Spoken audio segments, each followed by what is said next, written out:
Good evening, everyone. It's 5:02 p.m. on Wednesday, December the 3rd, 2025.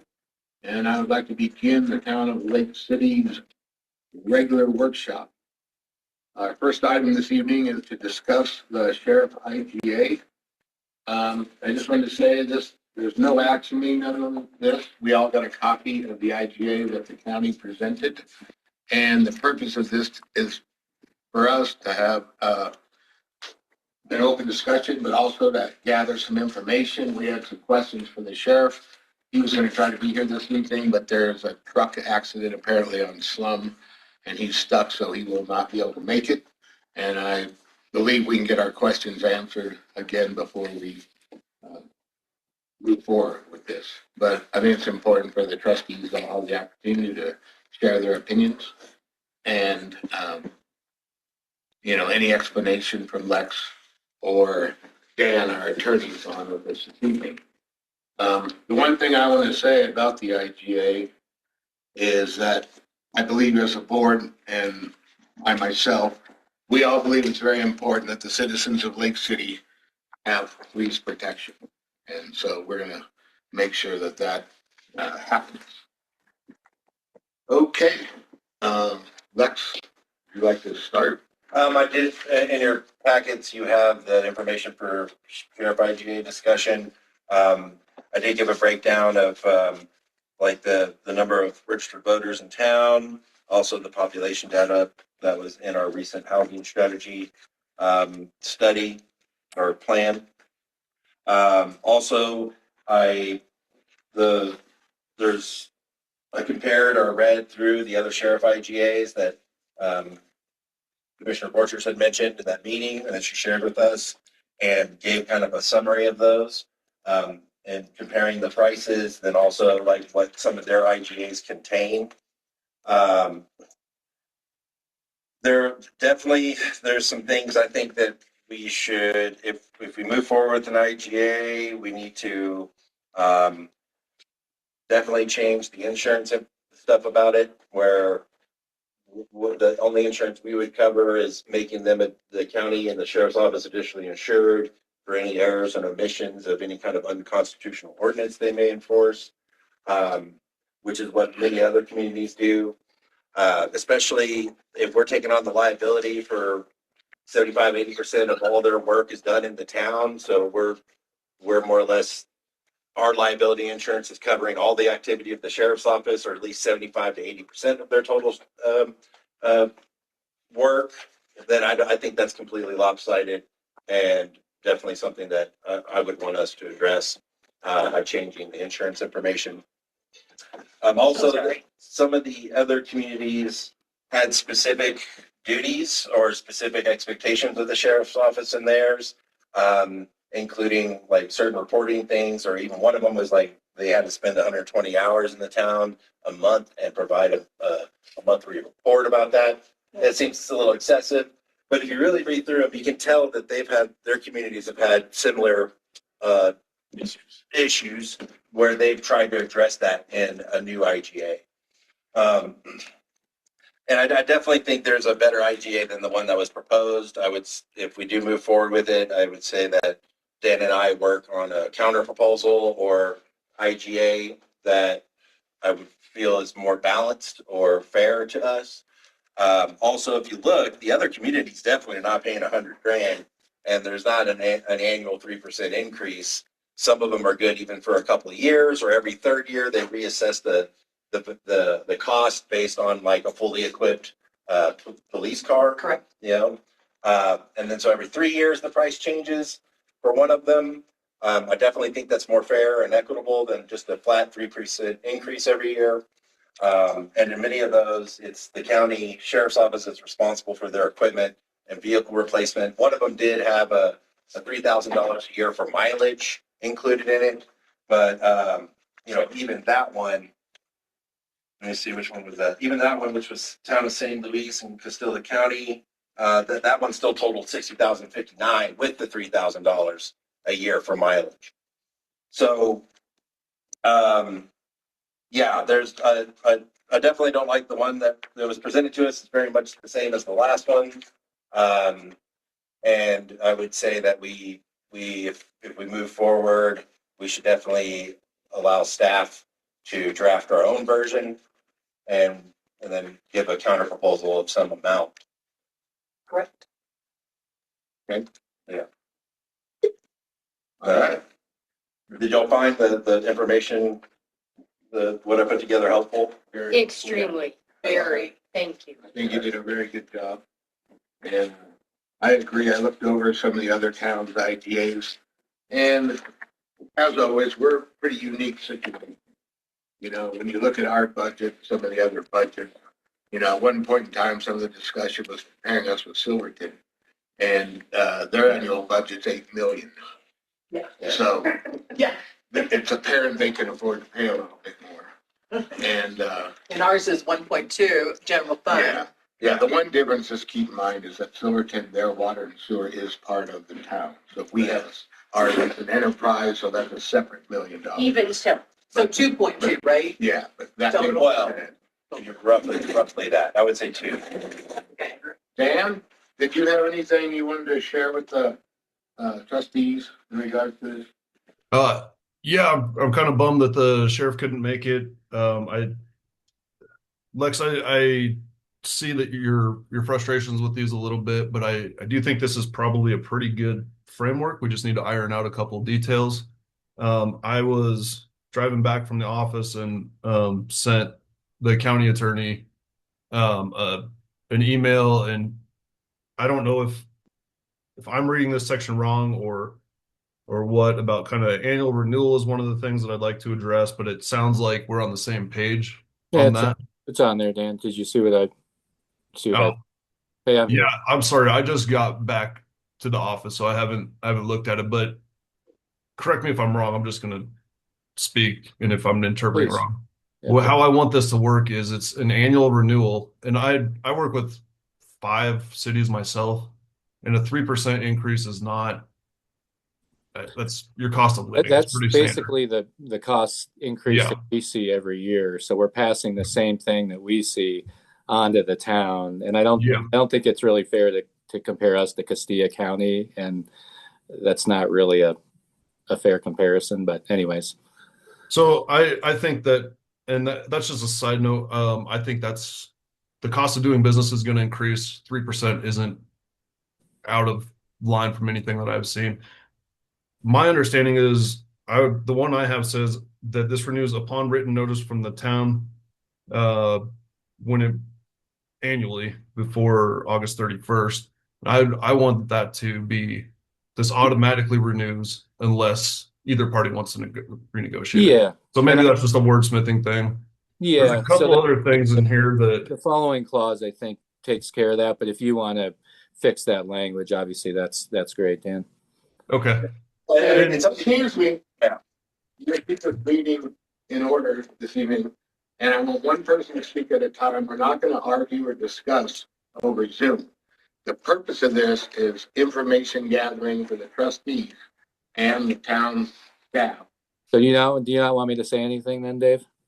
But if we can move forward with where we want to go with this. The commissioners asked me to show up to address any questions, especially since Sheriff Denham can't be there, You unfortunately. haven't been called upon, so please, unless you're called upon. Yeah, just, Mayor, Mike, please raise your hand. I want Dan to finish, and if you'd like to respond, we'll recognize you. But when on Zoom and everything, it gets way too confusing in here when people are talking over each other. No So, problem. My apologies, Dave. thank you. Dan, go ahead. So I think that this is something we can work with. I think a lot of these things are stuff that we can work out. I think a lot of these, I'd like to speak to the sheriff to see what he means and what he wants, what services he wants to actually provide. And so I'm almost thinking, I think someone proposed we have like a joint workshop so that Mike and I are going back and forth with you guys and the county commissioners so we can all be in the same room, get on the same page. But I don't know if you want to do that or if we want to hash through some stuff tonight. And it's up to you guys which way you'd like to go. I personally, the purpose of this for me this evening was just to get some answers. I know there's some questions for the sheriff, and I'm sorry he couldn't be here this evening. But since it's on our agenda, I wanted to go ahead and let the trustees ask any questions, share any ideas or thoughts they have in regards to what was presented to us by the county. I'm under the impression that we will be adjusting that. I don't think anybody says, yeah, that's great, let's go.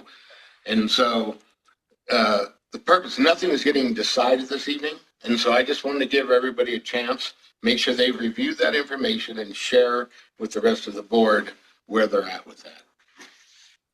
If that's fair. Do you want me to just give a real high level summary, and if it gets some questions going, then we can go from there? Yep, and that'd be great. And then also I want each trustee to have the opportunity to ask you any questions they may have. Sure.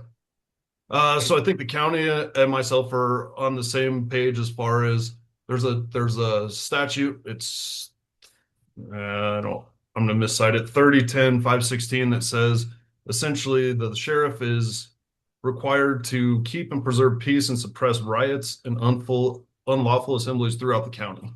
So that's within the incorporated parts, and the only incorporated part of your county is the town. That's out in the very borders. That's throughout the county. He provides that service to every single taxpayer or elector in the county.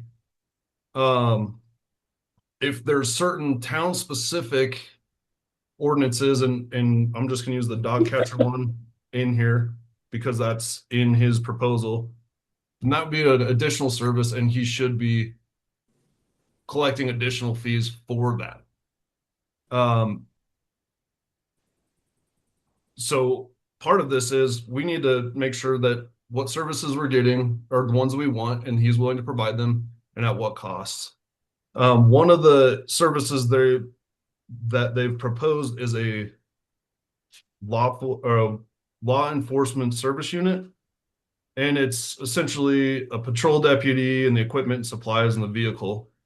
I think that's fine. I would recommend that we have more clarity on that. If we're paying $100,000 and we expect a sheriff in there 24/7, 365, that's one thing. If we're paying $100,000 and we get a sheriff there one day a month, you're not getting your benefit right there. So there is some value to having, for lack of a better term, like an on-call sheriff. So I think we need to hash that out. I don't know. I do know that finding officers throughout the state, and this isn't specific to you guys, but throughout the state is very difficult right now. And you guys are very remote. Staffing could be an issue. I'm not sure. That's one of the reasons I was hoping he'd be there, but we can figure that out.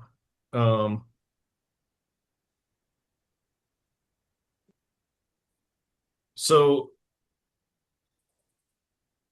we talked about the automatic renewal. I think we're on the same page there. The insurance, I really don't think it matters. Essentially, you guys are so small that 83% of your electors of the entire county are in the city or in the town. And so if 83% of those people are paying this bill, if it's better fiscally for us to have the insurance, great, let's do that. If there's some kind of thing where it would cost the county, they're going to have a sheriff's office anyway. If it would cost them an additional, 20% to add us rather than a 50% if we do it on our own, I would propose that we have them add us at that 20% and reimburse them. So whatever that cost is, I think it's a real cost. We need to have them covered and insured. If for some reason, the insurance doesn't just magically end at the city limits and we can use that, and there's no additional cost for running a sheriff's office versus having a sheriff perform services in town, that's great. We saved that money. But I think we should work collaboratively there. I think the big thing that we really need to hash out is, like I said, the sheriff provides services to the taxpayers and the electors throughout the county. And the statute makes no distinction of incorporated portions of the county or unincorporated portions of the county. It's border to border, top, bottom, middle, left, right. So we need to compensate them for the additional services. And I kind of went through these one by one, and to the extent that it's above and beyond, like,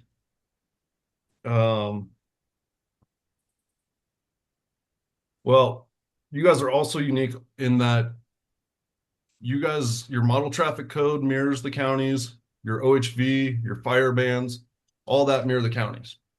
And what that tells me is the electors of the entire county want the same things prohibited, they want the same things enforced, and I would assume that the sheriff wants to serve the electors of the county in that respect across the board, all the same. To the extent you want additional services, and they have some in here, like I said, the dog thing. So routine traffic in there, to me, if you have the same laws on the book, I don't know why someone's would get a ticket outside of the, outside of the city limits for doing 20 miles an hour over, but it would be an additional cost inside. That just doesn't make any sense. You're enforcing the same model traffic code. You're charging residents essentially a higher fee than you're charging non-residents of the town. And that should all be at the county level. So to me, that seems like the sheriff should do his duty across the board, provide the same services to incorporated and unincorporated. The second one is he'd enforce state statutes. And to me, it doesn't matter if you break a state statute inside the town or outside the town. If you're the county sheriff, you can enforce that either way. It does say in here that he would enforce municipal ordinances. That's beyond the scope of a county sheriff. That's an additional service if you want him to enforce our ordinances. And I've looked at them briefly. I don't see any that I would really recommend they enforce. Certainly, we don't have any jailable enforces in ordinances. There's some provisions in here requiring reimbursement for transport and housing of prisoners. Well, an illegal act in the town that's subject to jail is not a town-specific violation. That's something that should and would be charged at the county.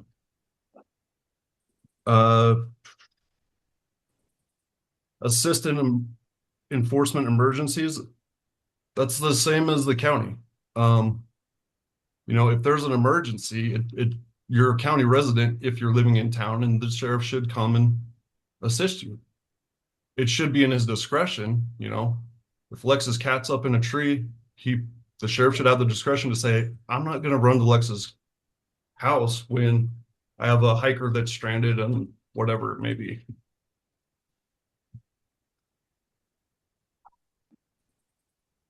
Cat in the trees, a fire department thing. So there's investigate traffic accidents. Again, our model traffic code, our OHV mirrors that. I see that as you have authority to investigate traffic in the county, throughout the county, including the town. That doesn't seem like an additional service. The dog licenses, that is an additional service. There should be a charge for that. And then submit monthly reports to the town and county. Well, if 83% of your electors are in the town and 83% of your tax basis is in the town, and you're an elected official, I would assume that you would want to provide the people that elected you a report. It doesn't seem like an additional thing. You guys are small enough that probably the county report and the town report are going to be the same.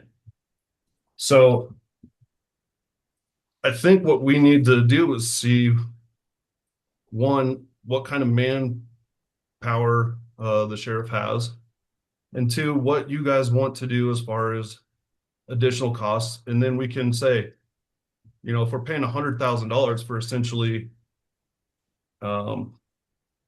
catching dogs and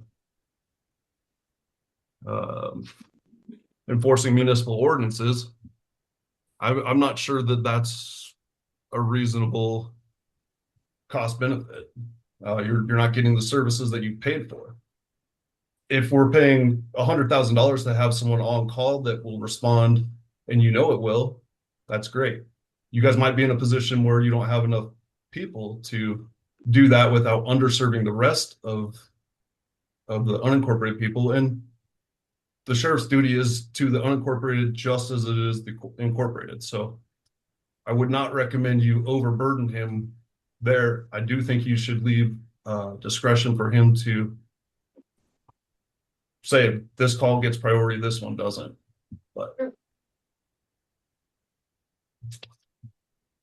And I'm just looking at my notes. I thought this was later in the meeting, so I apologize for being a little underprepared.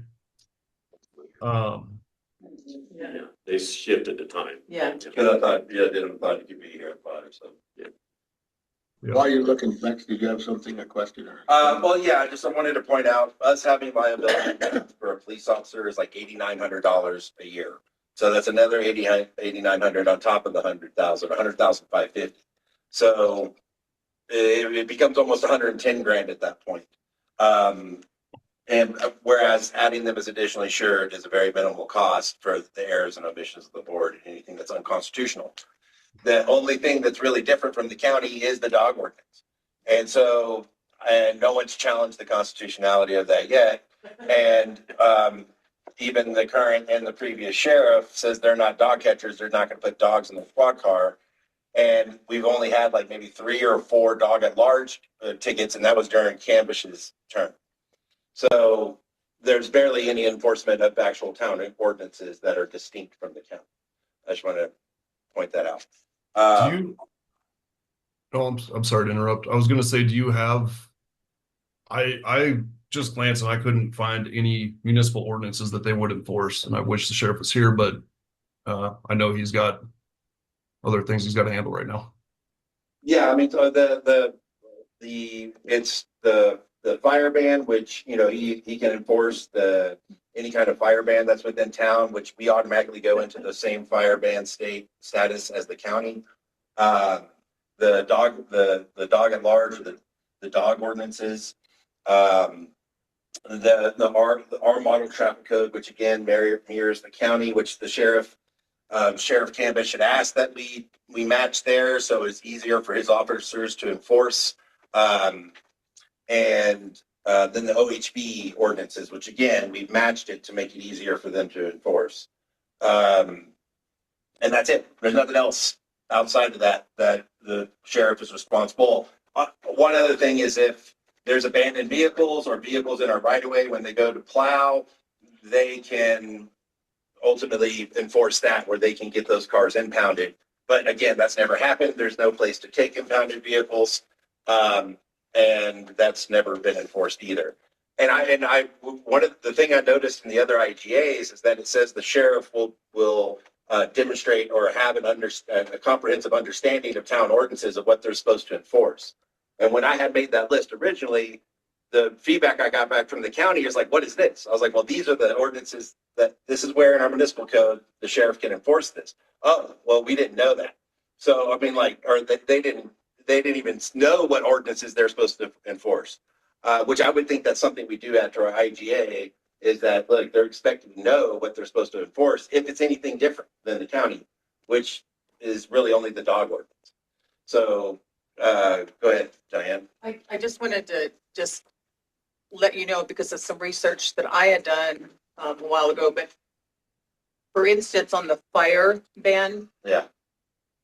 the resolution that the county puts forward states specifically that their ordinance is only for unincorporated. Right. So in order to enforce it in the town, the sheriff's office would have to write our ordinance. All right. Into the. And I'm sure the rest of the ordinances read similar, or the rest of the resolutions read similar.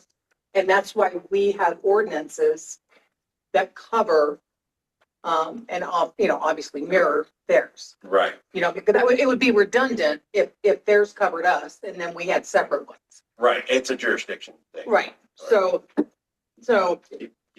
they need, so in order to enforce certain things like OHB ordinances, they have in town, in the town limits, they have to write it under the town ordinance. Right. Correct. And in order for it to be enforced. Right. And which we changed to make it easier for them to do. Right. So there's not as much work or study that needs to be done. Okay, sorry. Another thing is the reimbursement of jail costs. In some of the other IGAs, it states that if it's for a state statute or any kind of state or county or federal offense, then the county pays for it. It's only if it's a town ordinance that someone's going to jail for, does the town reimburse them? And we don't have that. And we've decriminalized it, I guess. So that, yeah, there's no jailable offense. So that's something to keep in mind. It's like, okay, so even if it's state statute or some state law that's being broken, we're still being charged for the cost of taking that person to jail when already 80% of all your work is taking place in the town. And I feel like that allows them to push costs on us that they should already be prepared to pay just because our population center is here and that the majority of the work is here should not mean what we have to pay more, especially since we have a very limited budget. Our revenues do not increase 3% a year. We do not increase our fees 3% a year. Correct. Our traffic tickets aren't increased 3% a year. Correct. So that's it eventually that becomes unsustainable, Correct. sooner than later, unless we raise a mill levy to just pay for the sheriff contract. Because like right now, even with the higher valuations, and if the certification of values that come out, if they remain similar, we're going to bring in like $83,000. Well, that means all $83,000 of property tax is going to the sheriff's office, plus another 20-something thousand to the sheriff's office and our insurance to cover them. So it's like all of our mill levy is going to that when it really needs to go, some portion of it at least, needs to go to town operations or repair and maintenance of roads or something like that, unless we pass, again, another mill levy to pay for those things. Good job. Dan, did you have anything else? So I haven't had an occasion to look at the county's ordinances, so I wasn't aware of that portion of it. I do think that this is one of those instances where you have an elected official who should be providing the same level of services to all his electors, whether they're in town or out of town. I don't think that this is something that anyone says, oh, we shouldn't be paying him anything. I don't think this is something that you guys can't work to help get a police car or whatever it may be, or but I think and it's one of those things that hasn't been litigated in Colorado fully yet, but there is a duty to provide the same services to all of the people that you represent. It's not true. Can you tell me where that's wrong, Mr. Laughlin? Michael. Or are you just making a statement? Well, hold on, we're not going to argue. Hold on, I can the He's statute. got his hand up. Yeah, we don't have to call on a workshop unless they have questions. And That's fine. I had my hand up. No, I We're got trying to this. get something done here, Lex. Sure, go ahead and pull up the statute. You guys want to hear what the statute says? And you can, Well, go ahead and Michael. cite the statute. Okay, Michael has, okay. Michael has his hand up. Go ahead, Michael. pursuant to CRS 3010-516, it is the duty of the sheriffs, undersheriffs, and deputies to keep and preserve the peace in their respective counties, and to quiet and suppress all affrays, riots, and unlawful assemblies and insurrections. For Absolutely. that purpose and for the process of similar criminal cases, blah, blah, blah, for felony breach. So that's basically what it says. It's to Okay. keep I agree. the peace. So the way I read that and to suppress affrays. So Sheriff Starnes has the duty to do that explicitly. That does not include the duty to enforce traffic code. It does not include the duty to enforce misdemeanor statutes. It does not include the duty to enforce your ordinances, as Dan has mentioned. And you guys need to understand that we are all taxing entities, but somebody is paying for the service in the sheriff's department. That's the county. We pay for everything. Okay, so it's not a free thing.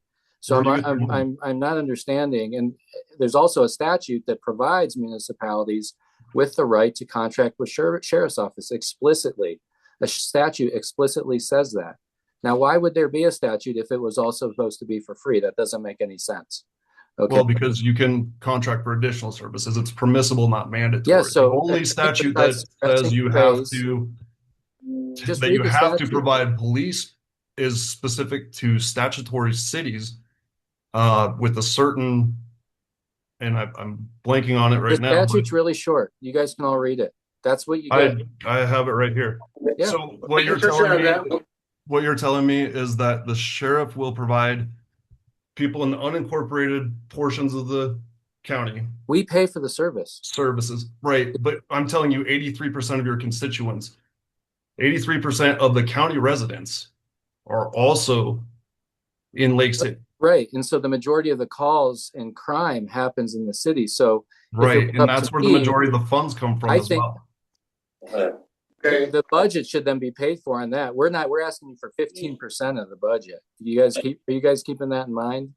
Okay. We Well, it sounds understand. like But it a doesn't budgeting I issue. say, I'm not a budget guy. okay, wait, we gotta get back in line. It's Yeah. just a jumble. I'm sorry, Dave. One thing that Robert asked me to pass on because he couldn't make it either was that he wants a dual meeting with the trustees and the commissioners, with Dan and I all there in the same room so we can all talk together with Sheriff Sons. Yeah. He asked if we Sheriff. could do that on December 17th. That's what I'm here today to ask you, as well as answer any legal questions that you may have. Okay. Okay, I'll put my hand down. Okay, thank you, Michael. And just so you know, we were supposed to have quarterly meetings and it got put off and got put off and got put off. So Yeah. we Sorry, I don't know. Yeah. months ago where this started, and this is kind of been pushed back on the burners as far as I'm concerned. So, but I appreciate that. We'll read that statute. I will share one of my confusions, and I've shared it with people before, is that I'm not going to speak as mayor. I'm going to speak as Dave Roberts. I've been a citizen of Hinsdale County for 35 years. And when I look at my tax bill, I own property in the county and I own property in the town. I pay the same mill levy to the county for my property in the town of Lake City as I do vacant property out in the county. On my city tax bill, I also pay an additional mill levy, small as it is, needs to be larger, for the town of Lake City. And so, to me, because I pay that same amount of mill levy to somebody, as somebody who lives at the lake, just because I live in the town, I believe I should get the same service that they get with my tax dollars. That's my confusion on this. Because I personally, I don't want to get off the IGA thing too much, but the town has very limited resources, and I would like to see our resources go towards things that improve our town, like potholes and streets and parks, and make it better for the citizens of the town that are paying an additional tax. That's just my take on it, and one of my questions I've had for a long time. Next. I have one thing. So like the statute says that the sheriff is responsible for keeping the peace. And the point of the rule of law is to keep the peace, right? I mean, if it was lawless, there would be no peace. And so to enforce the rule of law, be it state statute, be it a model traffic code, or whatever it is keeping the peace, because otherwise there would be chaos. So I feel like that's all implied within the keeping of the peace. Good luck with that. I know. I So, I agree, but It ain't free, man. America stuff's not free. No, Yeah, it's free. stop calling it that. Okay, well, I appreciate that. I appreciate your input, Michael. And like I said earlier, what we're here to do is get educated. And I want all the trustees to have their questions answered or any comments that they would like to make. I believe where we're at with this is we would like staff and the attorney to review, take recommendations, and work, because that initial IGA that came from the county is a draft. And it's like a proposal, and it's now our opportunity to look at that and decide what we want to do representing the citizens of Lake City. A big day has happened. Dan? Mayor, I know this is a hot button topic for people. I don't want this to be contentious. Michael's recitation of the statute is correct. That is the minimum, is basically riots, unlawful gatherings. That is what the sheriff is obligated to do throughout the county at a minimum. You are absolutely correct there. I will say that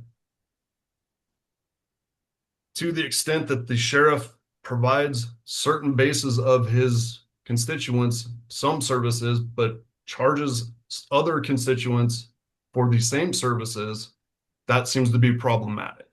Dan, we pay for the services. We pay, the county pays for his budget, and we do. Right, and where do you get the money that you pay for the By budget? tax dollars, of course, just as you. And You and can just need to and increase ju- the bill levy if you can't pay for the services you need.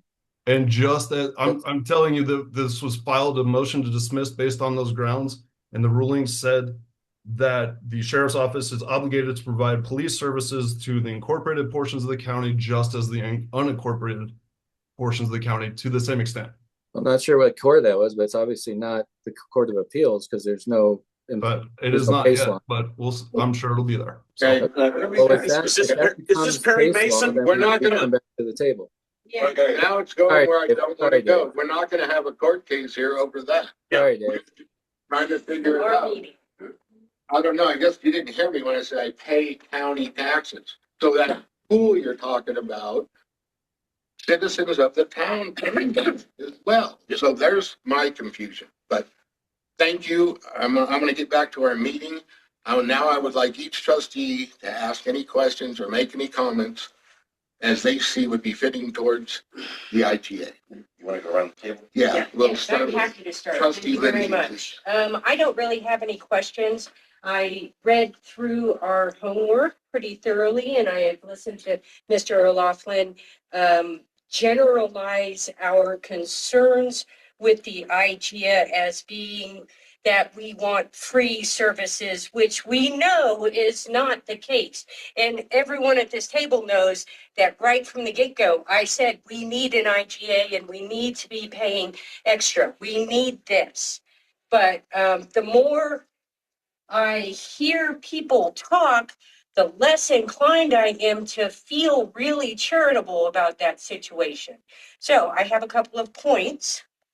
After looking through some of the model sample IGA supplied that informed what the county did, which yes, looked just like the old one, including the language about a, I don't know, sheriff, law enforcement unit. That's it. That's the term, which is so amorphous as to be not useful at all. Yes.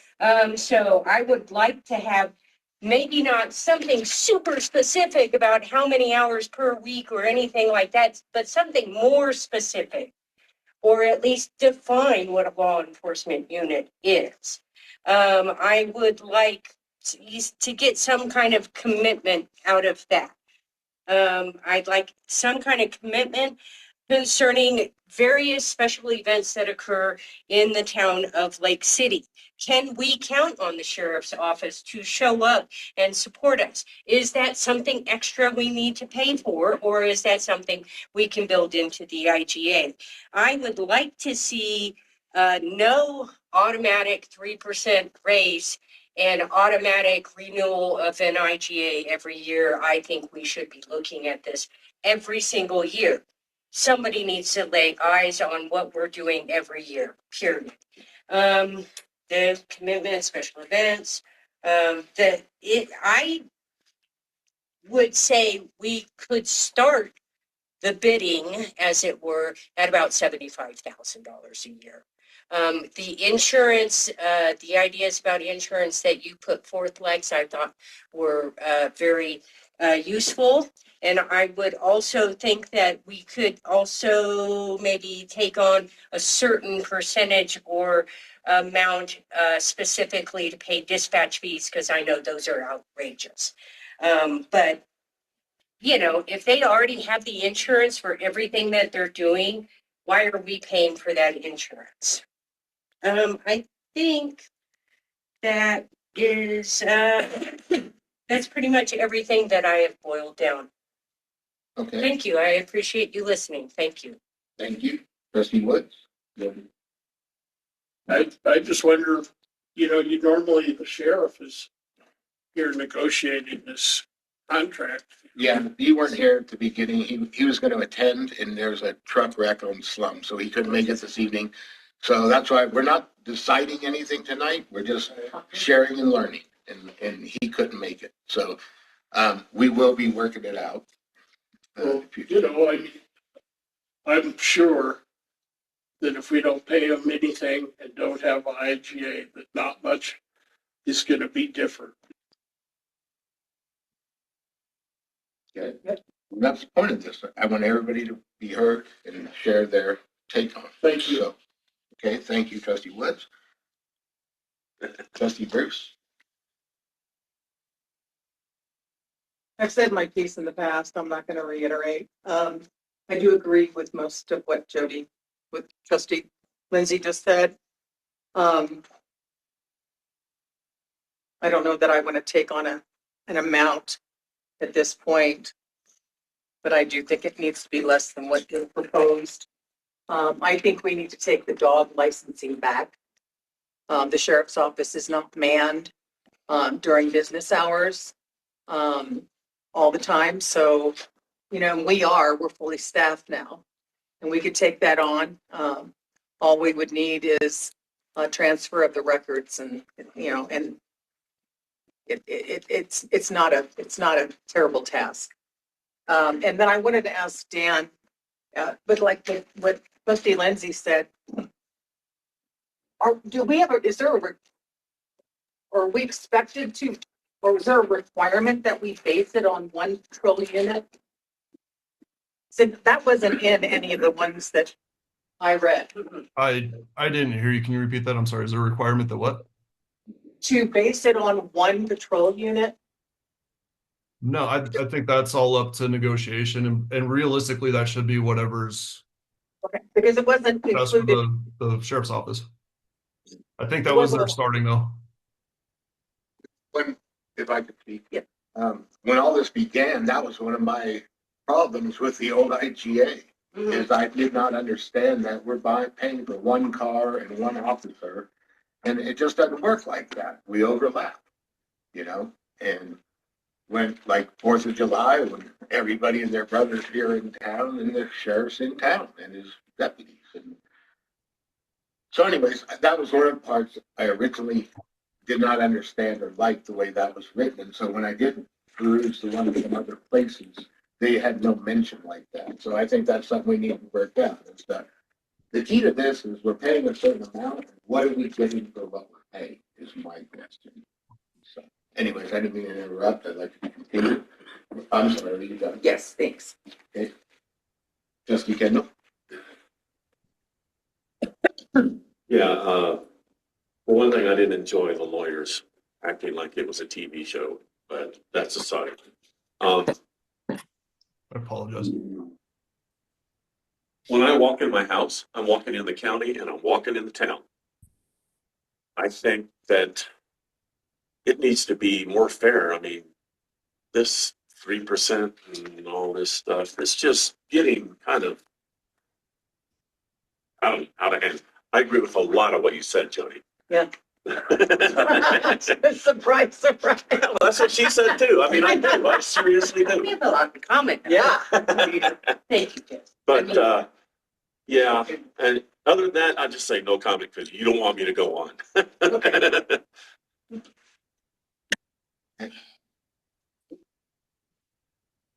think 75,000 is too much. And I think, yeah, the town is willing to, employees are willing to take on the licensing. It's not a big thing. 3% every year. County's doing that. I don't think we should do that either. Yeah, 75,000 is a lot. And why can't, if it's a mill levy, can that be changed? I mean, but Take it away. it's not a mill levy that funds the sheriff's department. They don't have a dedicated one. It just happens. It comes to out of the be. tax. County pays for it. Yeah, out of the tax, mostly out of the property tax revenue that they receive from the citizens of the county, which also include those in town. Right. So there's not a dedicated mill levy to the sheriff's office, like some other communities do have. Anything else? There's more, but Now's the time. Now's the time, because like I said, we're gonna have staff and Dan work on what we think is, fair. So it's important that you share your Anything you feel right now? What about the transport of prisoners, anything like that? Isn't that supposed to be, we can't have that set up to be per use, like each time we have to have. It would be reimbursement of, they're proposing reimbursement of costs for anyone arrested for anything within the town that they have to take to Gunnison. We'll just set aside a budget to cover. We don't, I mean, we, 273 per night per prisoner. right. And then, you know, and I would say that's lopsided. I would say that's lopsided if it's for any offense other than a town ordinance. We decriminalized we took the jail time out of our code because we couldn't afford to have a jail. We couldn't afford to house prisoners. We could barely afford the sheriff IGA as it is. So that is something where, yes, like it is if they arrest someone, if they take it, they would expect reimbursement from us based on how the IGA is written. Also, I don't like how the county roads, that basically if he's busy doing, like the fire department, we have multiple, trucks, vehicles. We don't just sing aloud like, oh no, we got this one fire, this is all we're doing. And we're not trying to get just a deputy, it's the whole department.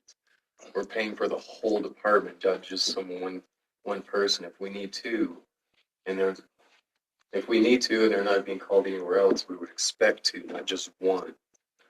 Well, the one is what the cost that they're proposing would cover. And that should be taken away because that is confusing. I mean, it's the department. Well, it's the equivalent. It's the equivalent of one Nathan per year, like, and that's confusing. Sometimes it takes two or three. That's right. And he doesn't have the people to cover everything. So why are we paying for services that he can't render? I want things to be a little more quantitative. I apologize. Right. And like it can, Sorry, one at a time. Sorry. Next. and well, and like covering the cost of like the salary of a police officer, that makes sense, like whatever that is, plus some of the the dispatch fees, putting back $5,000 for a vehicle, but then every year that's 3% more. We don't even put 3% more for our replacement vehicles in our capital budget. That doesn't make sense to me. In the old IGA, the only thing that went up 3% a year was the cost of that was associated with the salary of that person, or at least the salary and their equipment. And the 3% wasn't being applied to the 5,000. 3% was being applied to the dispatch fees. But now they're proposing that all that is 3% is applied to all of it every year, which again is lopsided and not even as fair as the old one. Misty, Bruce, did you have something? I just wanted to say, I think we need, the other thing that I neglected to say was that I'd like to see in the resolution a whereas that says, whereas the town of Lake City is located within Hinsdale County. I would like that to specifically say that. But I think we need to trust Dan and trust Lex to bring a proposal with the suggestions here tonight, to bring us another document. And I also don't want us to panic if we go into the new year without one. Because I don't want us to be rushed into doing something that is not in our best.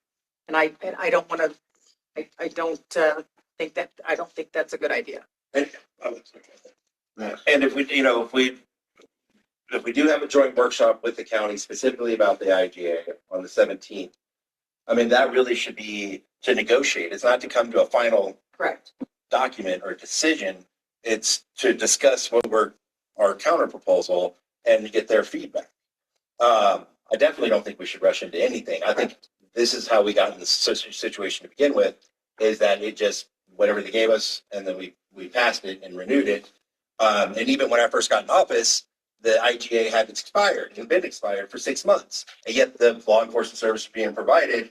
And it was not the county staff or the sheriff or the person that noticed that. It was me, and had to tell everybody, hey, they're expired. We need to redo this. And then that's when they came back with the additional fees for like the dispatch fees. So yeah, I agree with Jody. Definitely be something that we need to look at and negotiate every year. Our budget, we have no idea what our budget's going to be next year or how good or bad or a year we're going to have. So to assume that we're going to have 3% more on 100 grand every year, I mean, that starts compounding pretty like quickly. And it'll get out of hand within 6 or 7 years, where that's pretty much what we're doing is we're just paying the sheriff's office to uphold the peace in town. I just share, then I'll I was on to just, Henry, but, Michael's had his hand up for a while. okay. That's okay. Yeah. One second, but I was a trustee when they brought in that 3% a year thing. In my memory, maybe we can go back in records and see, but it wasn't forever. That they had said that they would go up 3% a year, I believe it was 3 years or until the IGA is redone. Yeah. And I wasn't a fan of that old IGA when I was a trustee, but back then things were handled a little bit differently. We were just told, yeah, this is just a formality, vote on it, let's go. And so hopefully we're all getting educated on this. Okay.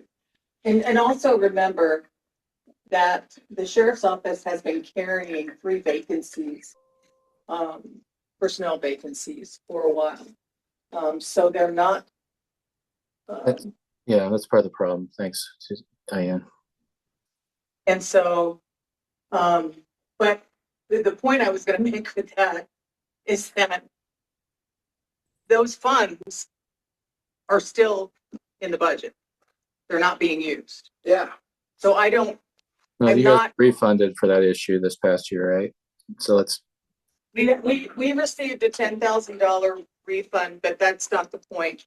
The point is, which is what 10%. What I'm saying is that the sheriff's office is not in a bad situation when it comes to funding at this point. Right. Okay, just want to make that clear. All right. Well, like I said, the key to this is I wanted every trustee to share, and I think we're going to move forward with.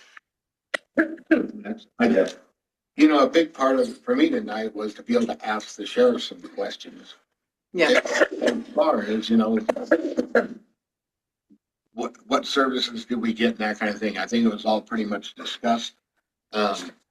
I think the key to this is we take those suggestions as a board. If you agree to let Dan and Lex work on kind of a counter proposal. And also, we need the sheriff involved in this as well. And I didn't want to drag this all out this evening, but I'm glad everybody shared where they're at with it. And I think we can let staff move forward. And unless anybody has anything super pressing, we'll wrap up this part of the workshop. Michael, your hand's still up? I just wanted to let everybody know that we do have a new deputy in the academy right now. And that's also part of we pay for all those costs too, to train deputies. And we do have a new person that we're hoping to start and retain, I think in a couple months. And we're working on putting together a contract with our new deputies who we pay for training for, to have them kind of locked into the county to, in order for us to pay for their training and for them not to have to reimburse us. They'll have to work with us for a certain amount of time. So that's a program we're doing, because a lot of the problem with the services, I think, as you guys know, is just the problem with having a full service police force there. And I think that's why you got the refund last year. So I know Sheriff Starnes is doing everything he can to be fully staffed. And I think having him there to kind of comment and give you guys more information on that would help. And we want to do whatever we can to get this done, because I know the commissioners have a vested interest, and everybody does, to have full law enforcement in the town, not just general suppression of riots and, for major felonies. So anyways, hopefully we can get this done, and hopefully we can all meet together on the 17th when I'm down there. Thank you for your time. Thanks, and everybody. Have a good rest of the meeting. Appreciate the time. As you all know, I like to keep things a little bit light. Gets a little heavy sometimes, but let's slam down my idea to reenact our jail cell that we have over in the town offices. That would save us from $78 a night. Gunnison, sorry, Dave, one last thing. Gunnison's increasing our cost to house prisoners by 5 times over this year. I think you guys already know that, but just so everybody's aware. So Thank you. Yeah, thank you. Mike. Bye, everybody. Bye-bye. Thanks, Mike.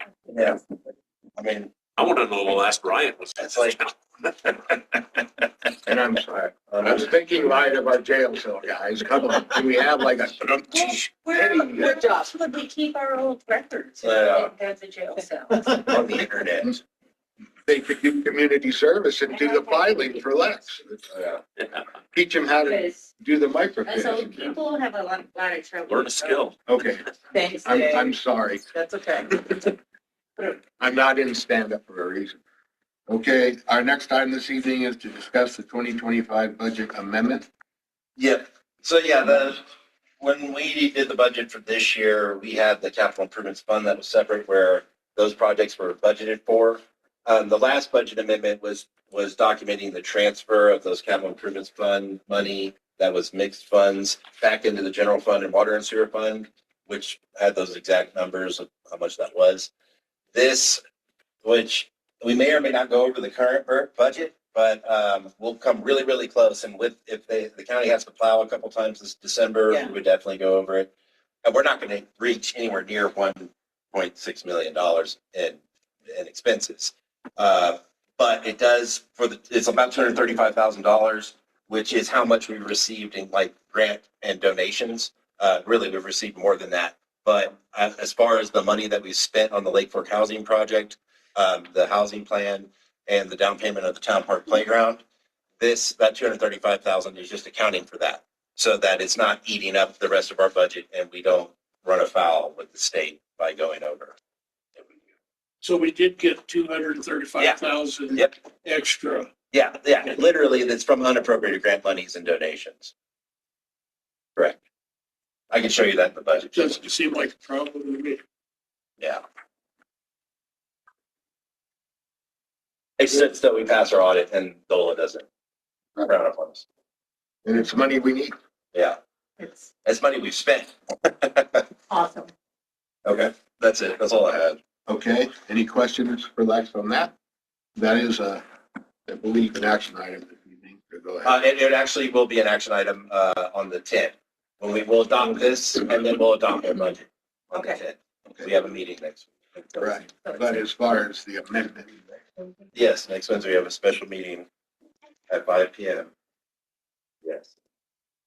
No. okay, I'm wrong. It's not. Yeah. Okay, next item, discuss 2026 budget and 2026 fee schedule. I mean, the budget, the one I printed out, like the one I put online, when I cleaned it up and took out the other column where I had my calculations, it messed up like how much we were putting into the capital savings, which we're putting in $108,500 into both the general fund capital savings and then $108,500 or $108,500 in the water and sewer budget as well. And I wanted to, on the budget, if you look there, under grant monies, under intergovernmental revenue, you can see where we've received year-to-date $235,221. So I wanted to point that out. It correlates with the budget amendment that I was just proposing. And I do have later on when we do discuss the playground or the 2026 nonprofit donations. I mean, if everything stayed the same, we paid the same amount, or we paid with the sheriff IGA. I mean, really, it's still a little bit squirrely, but I think 30 grand we can make work. Even paying max for the IGA and the municipal judge and all that. Yeah, I mean that. Yeah, so I would say that we don't give away more than 30 grand, especially if we're going to be paying $100,550 per night. Well, I know. I'm just saying. Well, I don't know that. I don't know what's going to pan out, and we have to adopt this next week.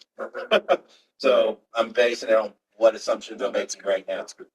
Right. I like it. With your employees and all that, have you had discussion as far as their pay and that kind of stuff? Yeah, no, I've worked that all out. We are getting the 3% COLA, the cost of living adjustment. That's all been worked out. And then like with Tina, at her probationary period, she gets a raise. That's all calculated in there. None of the salary line items except for Parks and Rec is actually going up. The other ones, because Christina is now also salaried, and that being I'm compensating her for that. So like she's not getting paid for overtime. And then also the public works crew, about midsummer, late summer, most of them, 2 of them, they're not getting the weekend overtime. They're leaving early to do that. And also what I have built in the budget also is I'm going to propose that we do pay a stipend for like on-call work or holiday weekend work for public works. Yes. And which makes it easily affordable with taking away the overtime, but they'll get that stipend as well. Yes. And so with the savings and the budgeting of not having all that overtime, which is quite a bit, especially when you have higher paid employees, that's made it to where we still have a cushion in there. We can still pay the stipend, and we still can pay for overtime hours for like Parks and Rec they have holidays and they have to work it, et cetera. Same thing with Public Works. They still get the overtime pay if they work on holidays. So now none of the numbers all those numbers are the same, and there's still like $5,000 or $6,000 of a cushion in there as there was this year because of all that budgeted overtime. Okay. All right. And then separate from that, because you are in charge of all of that we'll be working on, you have a contract coming. I do. Yeah, we need to have an executive session on my contract. I was originally planning it to be this meeting, but with how big it is, I suggest that we do that on December 10th next week when we adopt the budget. It'll be a shorter meeting. We can have the executive session, negotiate my contract, and get that either approved then or on the 17th. Okay. All right. Do any trustees have any questions about the proposed budget? I don't have a question. I want to emphasize that you did not pick up on me yelling at you, that I think it is very important to provide stipends for your on-call workers. Yes. That is a real pain in the neck, and they deserve to be compensated. I agree. That it was a balance between where the overtime was really killing us, and it was a lot more to there's no overtime, but now we can afford to give you a stipend. You're still getting, paid to be on call, and you'll just work those regular hours unless it's a holiday, because you'll get paid overtime anyway for that. But you on the holiday overtime, you also get paid the stipend, and so I believe that's fair and just, and it balances the books. Good job. Yeah, good. Yeah, and that's I have sent over our personnel policy to Employers Council and sent them a list of of things where they're going to help us review and update our employee handbook. And one of those things is I sent them the draft language for the stipend to get their feedback. Mm-hmm. So we're waiting to get that. Great. Okay. Any trustees have any other questions on that? Lex? Hearing none, we will move on. We will move on to the most patient man in Lake City who has sat through all of this. I'm hoping this doesn't turn you away from being a trustee one of these days. Yeah. You're breaking up, Dave. I can't hear you. That's a fee schedule. Oh, yeah. No, shoot. I forgot to talk about the fee schedule. You guys Sorry. mind if we do something though? Harry, let him go. He has been so patient. I read your letter, and I want the board to tell me if I'm wrong with this, but we have no problem with the park being used for your trainings. We appreciate search and rescue. I was on it. I know it's all volunteer, and it's the very least we can do is let you do your trainings there. As a matter of fact, Lex and I were talking about it, and I got home and heard that helicopter coming in 20 minutes later, and I texted Lex and said, "Oh, the irony." But no, that's a very important thing. And so I'm sorry if any trustees have any comments on that. The only thing I want to say is I like the fact that it's going to be a regularly scheduled thing. Because every time I hear that helicopter come in, I go, oh shit, you know, it's probably some friend of mine, you know, and if it's a regular on Friday, 2 o'clock or whatever, then we'll know. I thought it said It's, Monday. it's Monday morning, the Then first Monday of every everybody's- month. Yeah, from nine to 11, 9 to noon. What I will say to that effect, if this is the appropriate time, is that if we get weathered out or if they get a call, then we have to reschedule and we'll have to do it every 30 days. So we'll try to pick another day that works for them, for us. And we can work with Lex just to make sure there's no dog and pony show in the park. Yeah. Yeah, good job. Yeah. Something like that. So any other questions, I can expand on it, or if we can keep you guys rolling. It's What good. would Enos Hotchkiss say? He would like a helicopter. Would have loved a helicopter back in the day. Yeah. Or land. Yeah. No, I think we don't have a problem with that. I'm pretty sure we'll pass that. No problem at all. It is a good point, I think Henry brought up, that maybe on our website, in some way, communication with the public helps so much. And I don't know that they'll all see it, or a little blurb in the paper. You know, I don't know, maybe that can come from you guys or somebody, letting the citizenry know that they have a schedule of trainings, so you don't have to feel there's an emergency. Because I know what Henry's saying, you know, it's like I hear sirens and go, oh God, who is it? Right, And, yeah, and we have visited with Sandy Hines about putting it on the county's Yeah. Facebook page. And I don't know if there's something that We the have. town has that we can. Yeah, I mean, we would end up posting it on Facebook too, and then we could put it on our website. I think Lake City Locals and Friends reaches the most people by far, Right. and we can put it on our distribution list. I'll make a note to do that. Okay. And we can let you know each month how, like, you know, we're good to go, or it got canceled, or, I mean, I don't know how much information you want. I would put a general one out now, just to let everybody know. If it does change to a different date that works for everybody, Right. then we would probably want to do another notice. Hey, Yeah, we had this, I just noted, it started December 1. We have not started it yet. There is, based on your feelings tonight, we were going to try for this Saturday, but the weather's not looking good, so it's very unlikely it'll happen. Our backup date for this month would be December 15, which is a Monday. Okay. From 9 to noon. So I we just think can it's, chance to get closer, but I don't think Saturday's going to happen. Just Oh, did it not happen on December 1st? no, we didn't. No, okay. No, Okay. they were. I just wanna they're say, working out this new program. Inflows on that. Okay. A little bit of push pull here. So yeah, nothing occurred. well, and I think that's important public information. I think that's great. You can even just put a blurb at the end, subject to possible changes in weather, but at least you're giving them a heads up. Yeah, because I mean, they're going to be there for 2 hours and be doing laps around town. And we will try to ideally move it out into the BLM and or forest, different LZs in the summer after the snow melts to get them experience and us experience at different areas, you know, Burroughs Park, Capital City, maybe Top City type stuff. So we have to work through the feds for that. Well, it makes sense to me, because that is the landing zone in town. Yep. So, Yeah, so no, much Train appreciated. there. yeah.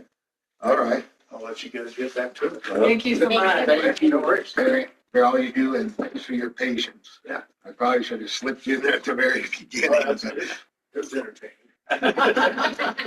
Especially being back in the corner. Thank Fly you. on the wall. Thank you guys. Thank you. Have a good. Okay, our next item is to just, I'm sorry, Lex. Just the fee schedule, I forgot to go over that. Oh, yeah, I'm Yeah. sorry, you're right. So if you look at the fee schedule, we've added the administrative penalty citations for code enforcement. And then the only other things that are updated is the water and sewer rates. And then on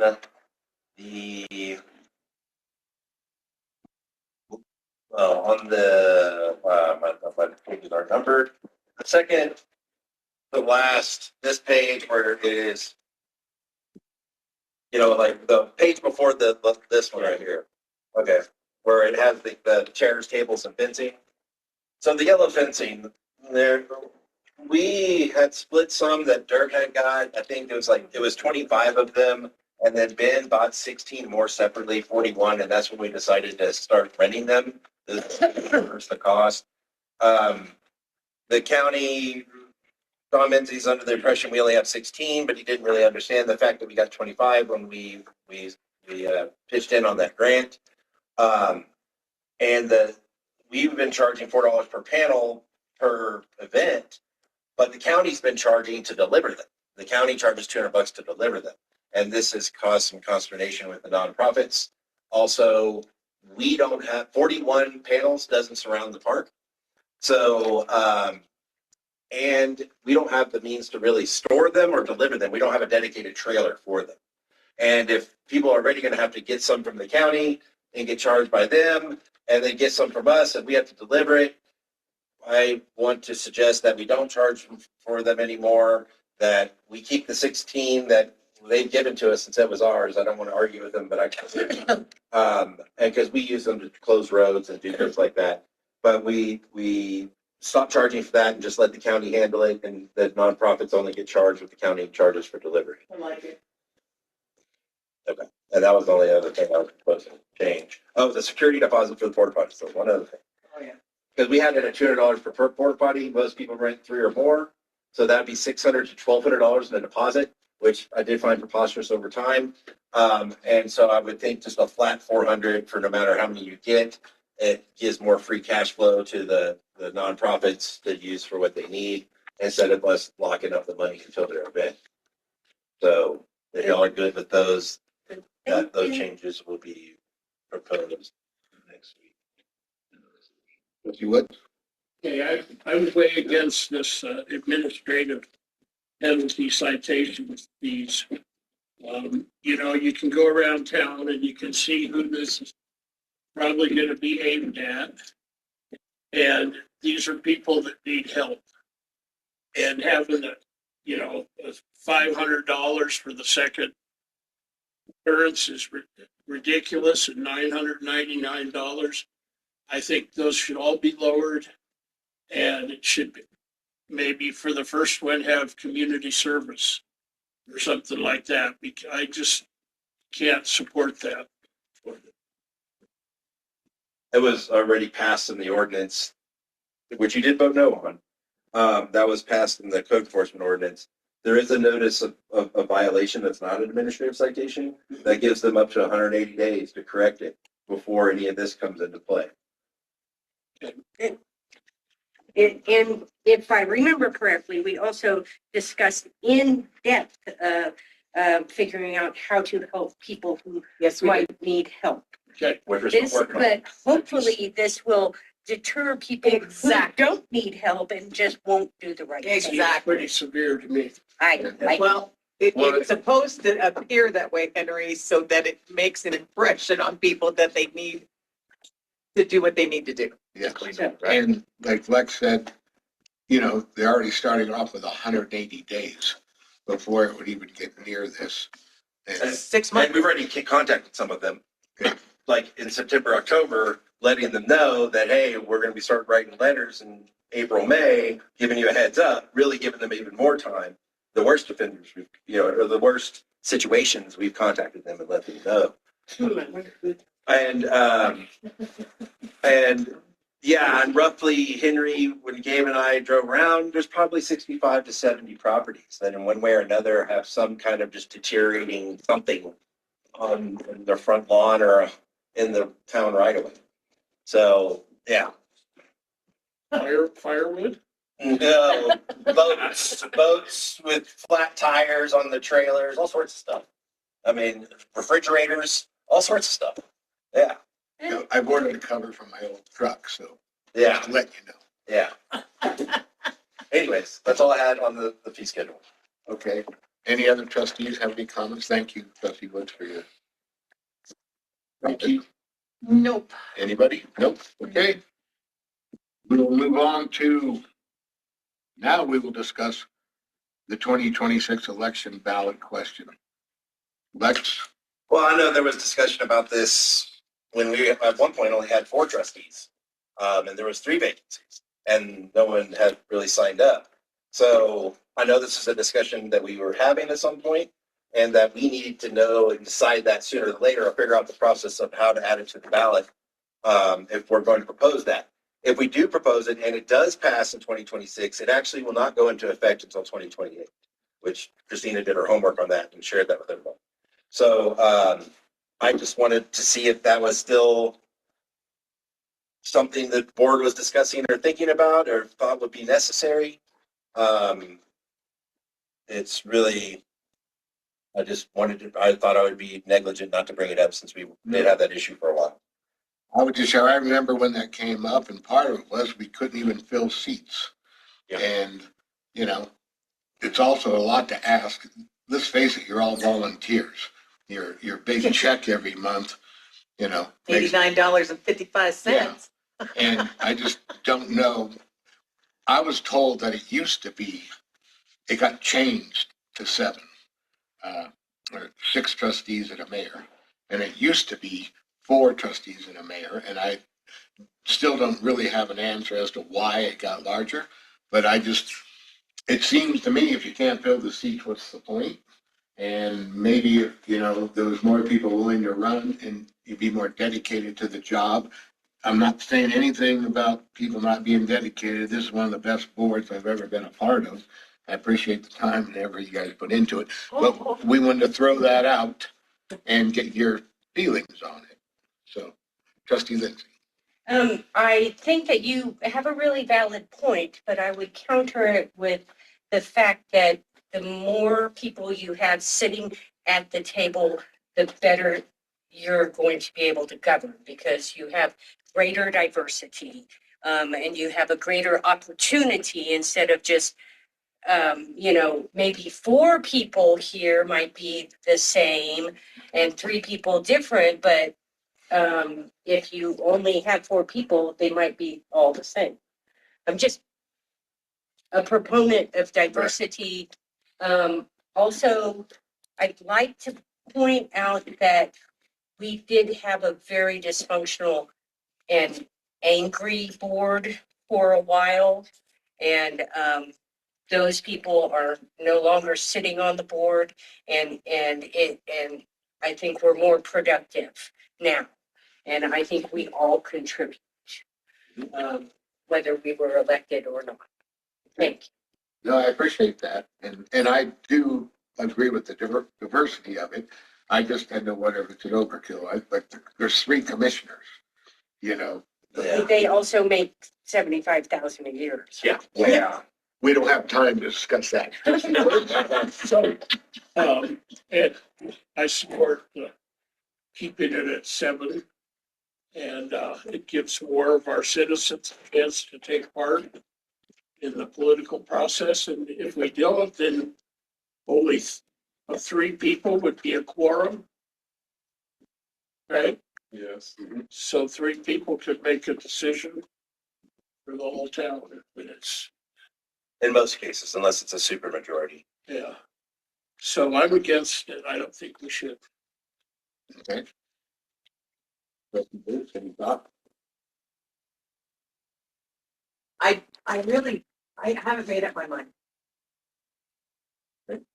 I mean, that, what they've said is valid. But I also see your point as well. But again, this would have to go to a vote of the people. Right.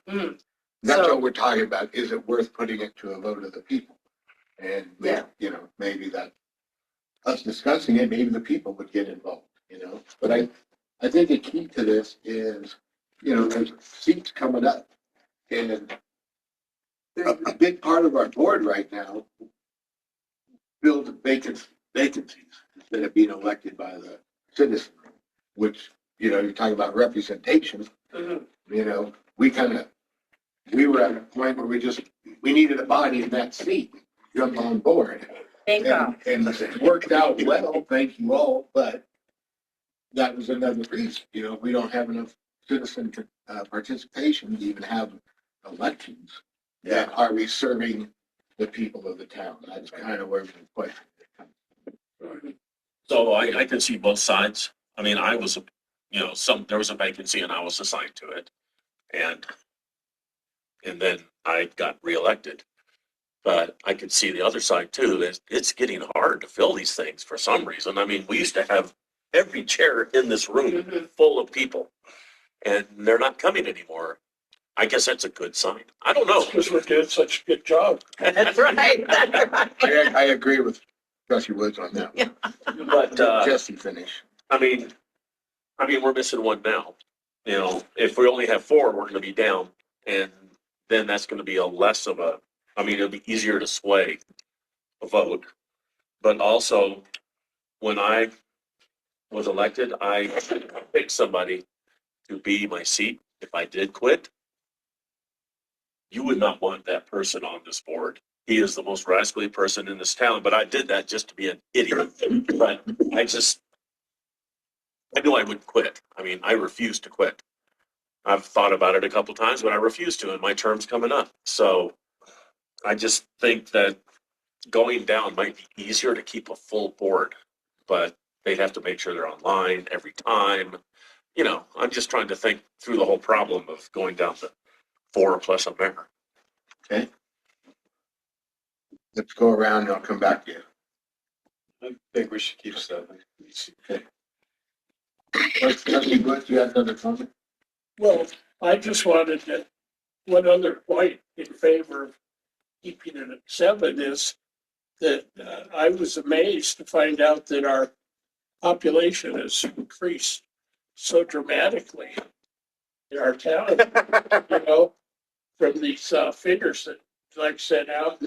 I don't know if anybody noticed, but there's 594 registered voters and only 527 residents in Lake City. So Because people are married. that's amazing to me. People are married. What? People are married Married? and they live in the same residence. Well, No, residents. yeah. Oh, Not houses, people who. oh, live in I houses. read that as residences. But Yeah, anyway, residences, that- that's different, yeah. the fact that our population has increased so dramatically is another reason to keep it at 7. Yeah, I won't even comment. I'm good. Yeah. Like I'm you said, surprised to hear that because I've been hearing reports that, Our population's declining. our population actually has declined. They're down to 54 kids in the school, and at one point in time it was 110. Yes, the census supports a decline in population. And to one of the points that Jesse made, I think that it could be harder to sit a quorum. Because sometimes we do have people missing.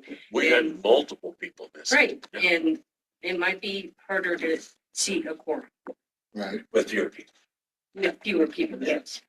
So, Especially with the Well, declining population. this would be something in the Yes. future, not for us so much.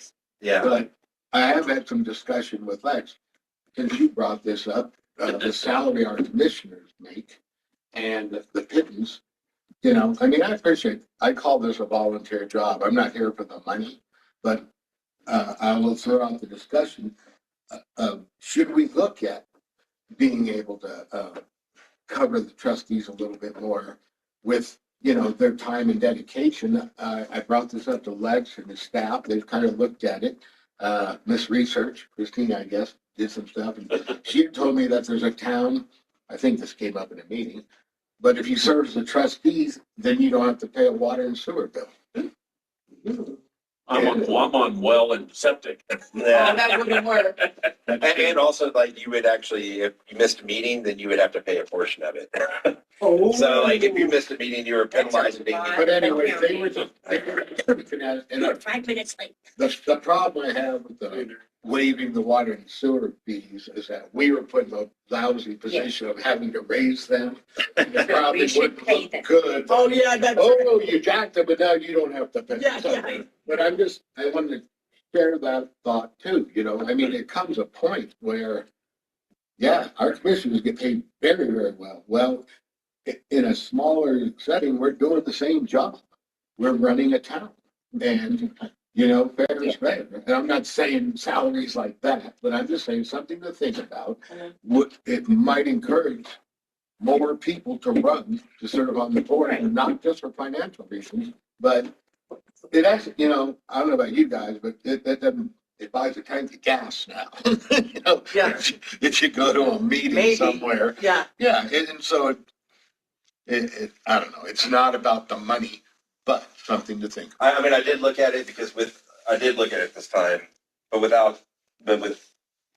the cost of a lot of things going up, also with as much as we're putting into capital reserves, if we did have to pay the IGA at their suggested rate, I would be, and then also we would have to match the para and the FICA tax, the retirement with all that. It was, I mean, we could probably make it happen, but with so much in the air, I wasn't comfortable with proposing that, and especially with next year still being questionable how well of a season we're going to have. Like, I didn't want to, I don't know, I felt like it was too risky to do it right now, but perhaps we could do it in the near future to some degree. I do agree that we are not here for the money, but money is a measure of the respect of the position. We agreed. And if most people here that are working, they have to work 2 jobs, having a part-time job as a trustee where they get $300 Exactly. may make it worth their time. Yeah. Yeah. Trustee what?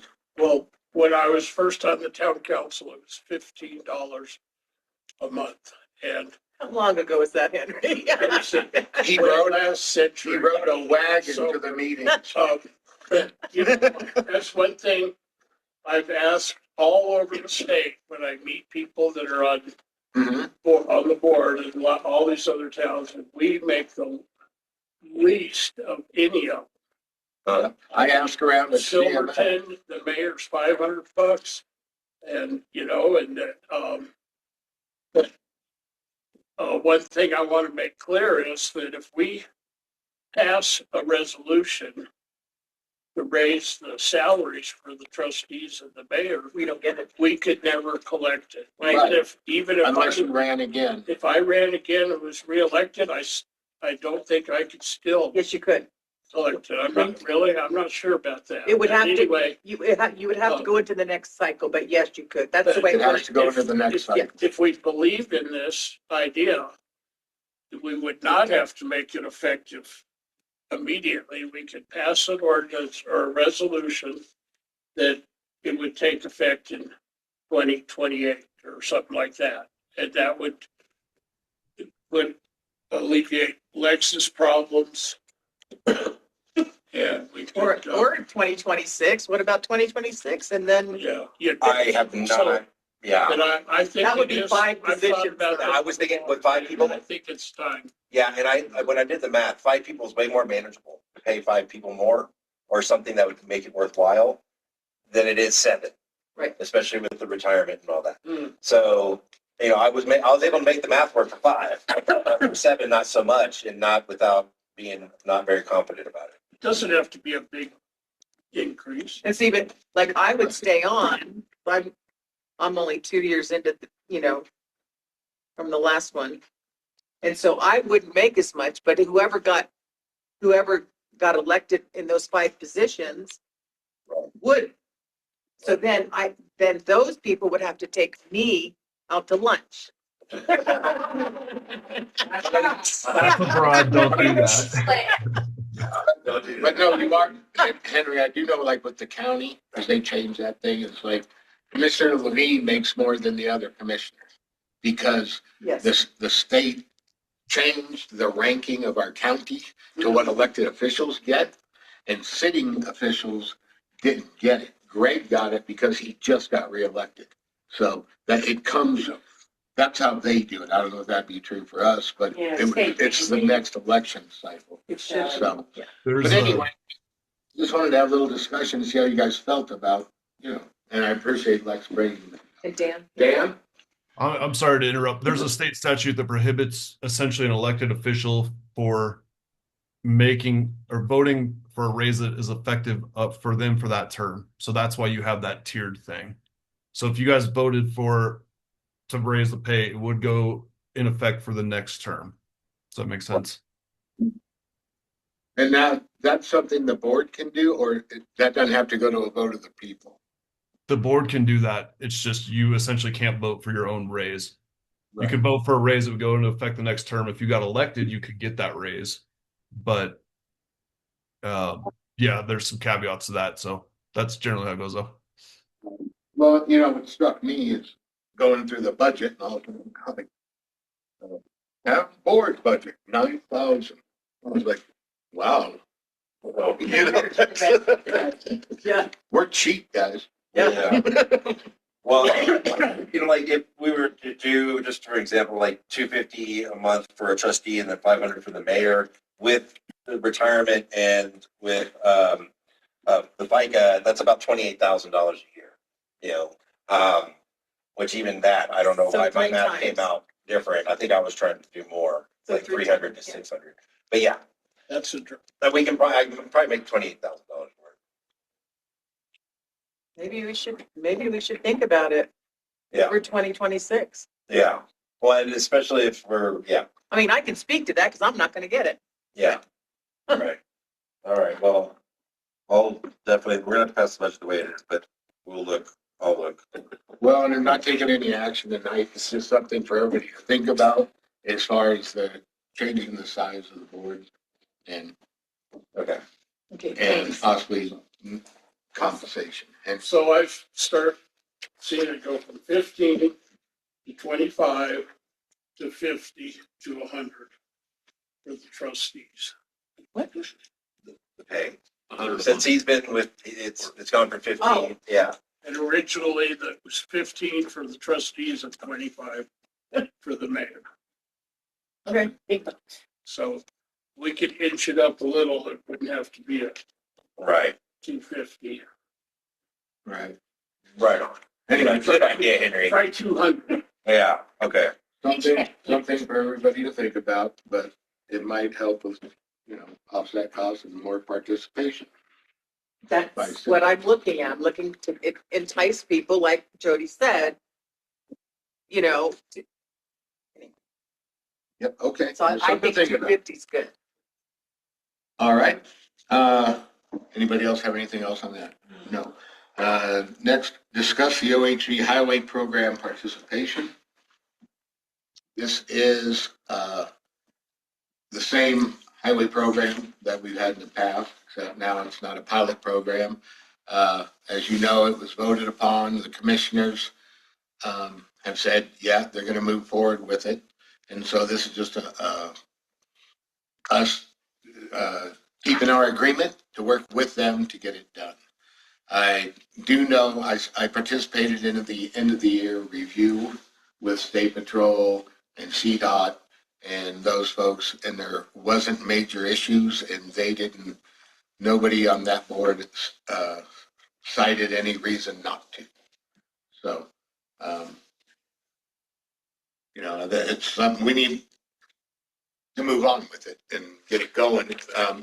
Commissioner heard his concern and he's brought it up. Some of my fellow trustees sit in on those meetings. But one of the issues had last year was the big mystery of it's going to happen or not. A lot of the business owners were upset because they couldn't make bookings for certain times. They didn't know if it was going to be open for that. And so he feels it's important just to get this done for our business community so they can plan for the next year. Okay, any trustees have any questions or comments on that? The only thing that's not included, never mind. Never mind. I found it.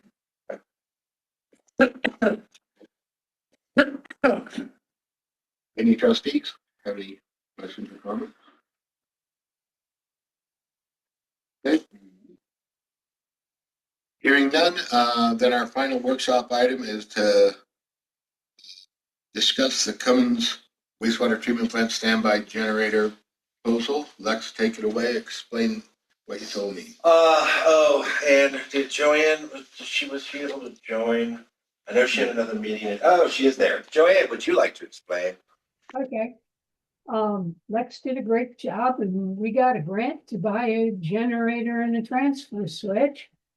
We had been talking with the local Cummins rep, getting estimates, and we just, when we got the grant, we decided our purchase policy says we should try to get bids for it, or proposals for it, so we put an ad in the paper and sent the proposal to a few people and a couple of land rooms. And we got one proposal. And we had put together terms under which we intended to purchase it. And they put on their proposal that they were going to provide some comments on our terms and attach a set of terms of their own. And we've got the budget kind of back where we need to be. We have not heard back from their attorney. We've asked them to get in touch with us. I jokingly said to Dan this afternoon that maybe we award the contract for the purchase with the updated pricing and our terms and conditions, maybe changing a couple of the things that they requested in that, and make the argument that if they didn't want to talk to us about it, those are the terms. I don't know if Dan wants to weigh in. He unmuted, so. I didn't want to interrupt you. Joanne has been working super hard on this. She crawled through all these terms. They negotiated them. I actually don't think that's a terrible idea. I think that if we could get board direction to negotiate terms, starting with what we've already negotiated, because some of the terms that Cummins proposed were contradictory to what we had proposed and what they'd already negotiated. And I think we can get to a place where everything's going to work out. But if we can get authorization to use the terms that we've already negotiated and modify them as needed, I don't think that's a terrible idea. Yeah, we have an action item about it. I'm We do have an action item. right. Yeah. Well, and I was just gonna share the fact that this is also coming from a grant. Yeah, no, this is the one we got from the Natural Disaster Mitigation Enterprise from the state, Right. and it's a no match grant. Right. And as you explained to me, just so the trustees all understand like you want to, but the generator, there's a lead time. I don't know if you saw the letter in there. Yeah. But we're trying to get that in, and it's like a 6-month lead time, something like that. And the purpose of this is to get the order in so that we can have it as we're finishing up the wastewater treatment plant. Right. And if we just drag our feet, then it won't happen in time. Right. Yeah, we need it to get here before Ridgeway Valley leaves. Otherwise, we're paying additionally for someone to remobilize to do it. Correct. And I don't know if, Joanne, I don't want to speak for you, but my understanding is you've worked with this distributor on about half a dozen other projects, and those have gone smoothly, and I don't want to jinx it, but I think we can get to a point where we can make a deal, everything will work out. We just need your authorization to move forward and negotiate, and then get the approval to enter into this contract, whatever we negotiate, so that we can meet those lead times and they can set that without remobilizing. I think that about sums it up. I think if you could, during the meeting, give us direction to purchase it. Lex had a price in the staff report for that, I think. Yes. Yeah. And, allow us to negotiate the best terms we can under which to purchase it in a timely fashion. Okay. Any questions?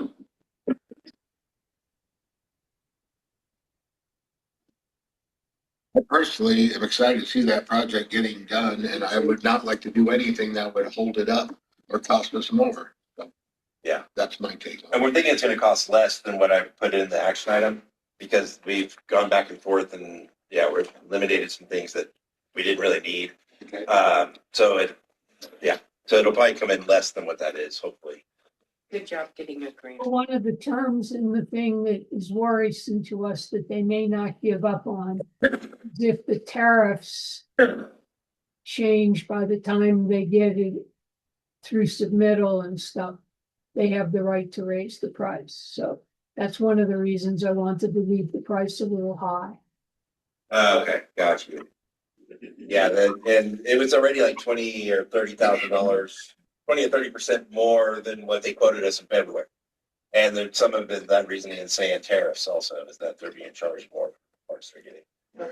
And so that cost is being put on us. Okay. All right. Trustees have any other questions or comments on that? That's hearing none. That's the last item on our agenda for the workshop. Time is, Can I say something? yes, sir.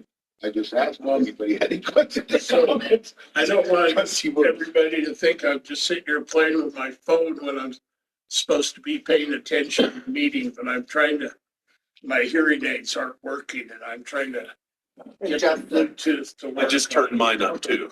It's, I can't, it's not working today Okay. for some reason. So Nathan, you're the one I have the most problem hearing. We all have trouble hearing Nathan. Yeah, I know. Right I here. think Nathan knows that. And also the people on the screen. Dan and Yes. Ben, if you could turn them up, I'd appreciate it. Tomorrow else. But I wanted, just wanted to know, I'm not just sitting here. Okay. That's all right. We would never think that. I just cranked mine up too, right there. Little Candy Crush. Yeah. Okay. All right. Little candy. Okay, that, My headset by the time you get back to me. Okay, good. Thank you. I think that wraps up, our workshop for this evening. It is 6:43 PM and we will reconvene at 7 PM for our regular meeting. I can't believe we.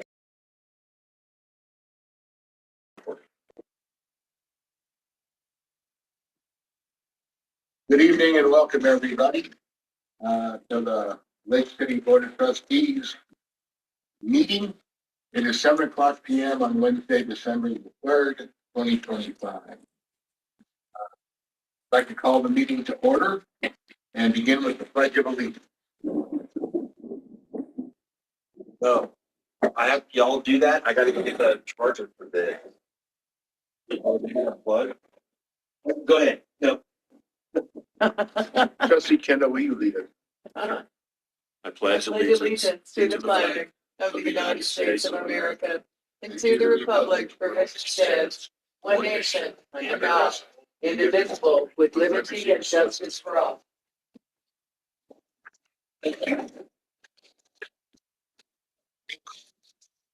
Bruce, Here. Kendall. Here. Lindsay, Here, Winery, Woods, Here, Beast, Roberts. Here.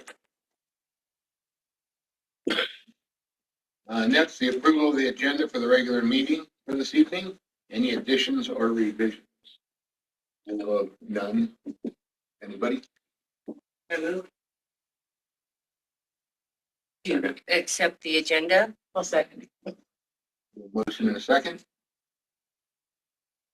But you had a chance to discuss. Roll call vote. Bruce, Yes. Kendall. Yeah. Lindsay, Yes. Woods, Yes, Weist. Yeah. Roberts. Yes. Next is the minutes from the November 19th meeting.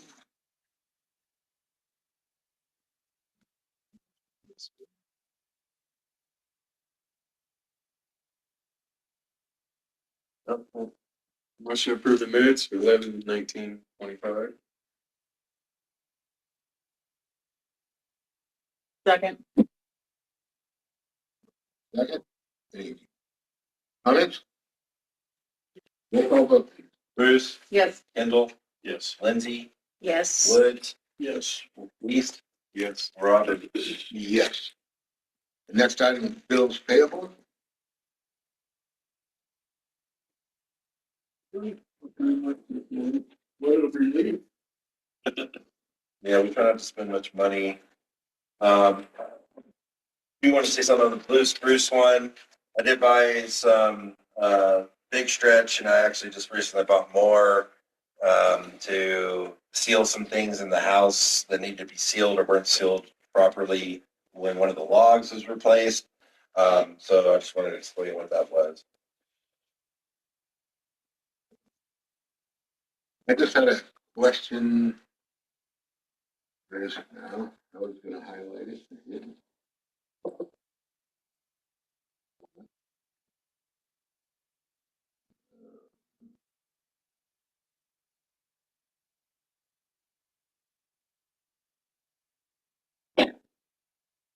I know it's on here.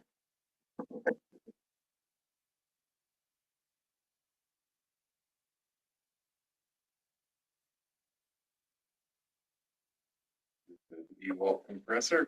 No, it was in regards to the water meter. Oh, that's on the last page. The Fort Main Omni water meter for the county. The county will be reimbursing us for that, Okay, that was my question. I know we agreed to waive some fees, but not that. but they will be paying for it. Yes. Okay. Thanks for the clarification. Anything else? I see you got the ski hill inspection. Yep. How do we pay every year? Yeah. And sometimes more. It depends on if they decide that they didn't charge us much last year, but they didn't charge us for the mileage this year. They did. Okay. All right. Well, things are looking good. I hope the snow keeps coming and have a nice long season up there. Met with Ethan about the well permit. You did apply for it. Okay, well, let's stick to bills payable. Any trustees have any other questions or comments about bills payable? Motion approved. Bill payable for 12/3/2025 in the amount of $20,000.93.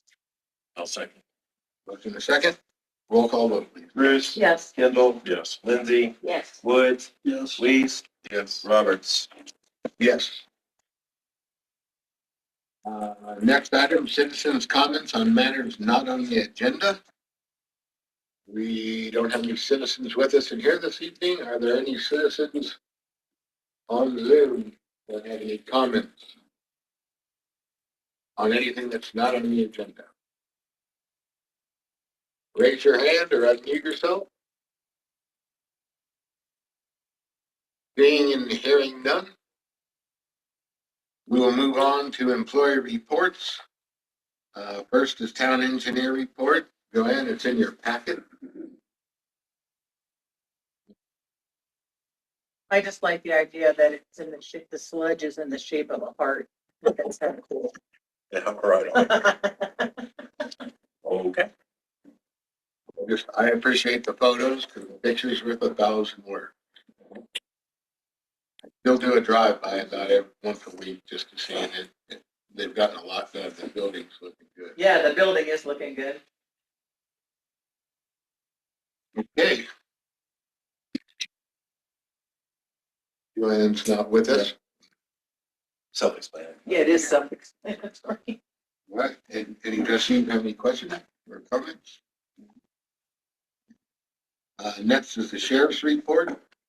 I did notice, and another trustee noticed, it was from September. Yeah, I reached out to him and let him know that we haven't received one in a couple of months. If he could send me one, he said he would send them all 3 by today, but he sent me just the September one. Which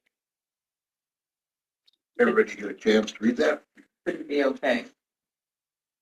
Because he's not in compliance with the current IGA.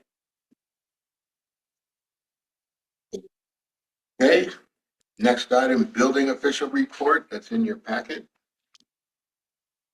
I actually received it late and I emailed it to Oh, everyone. that's right. I even received it earlier today. So I emailed it to everyone instead of changing the packet and resending out notice.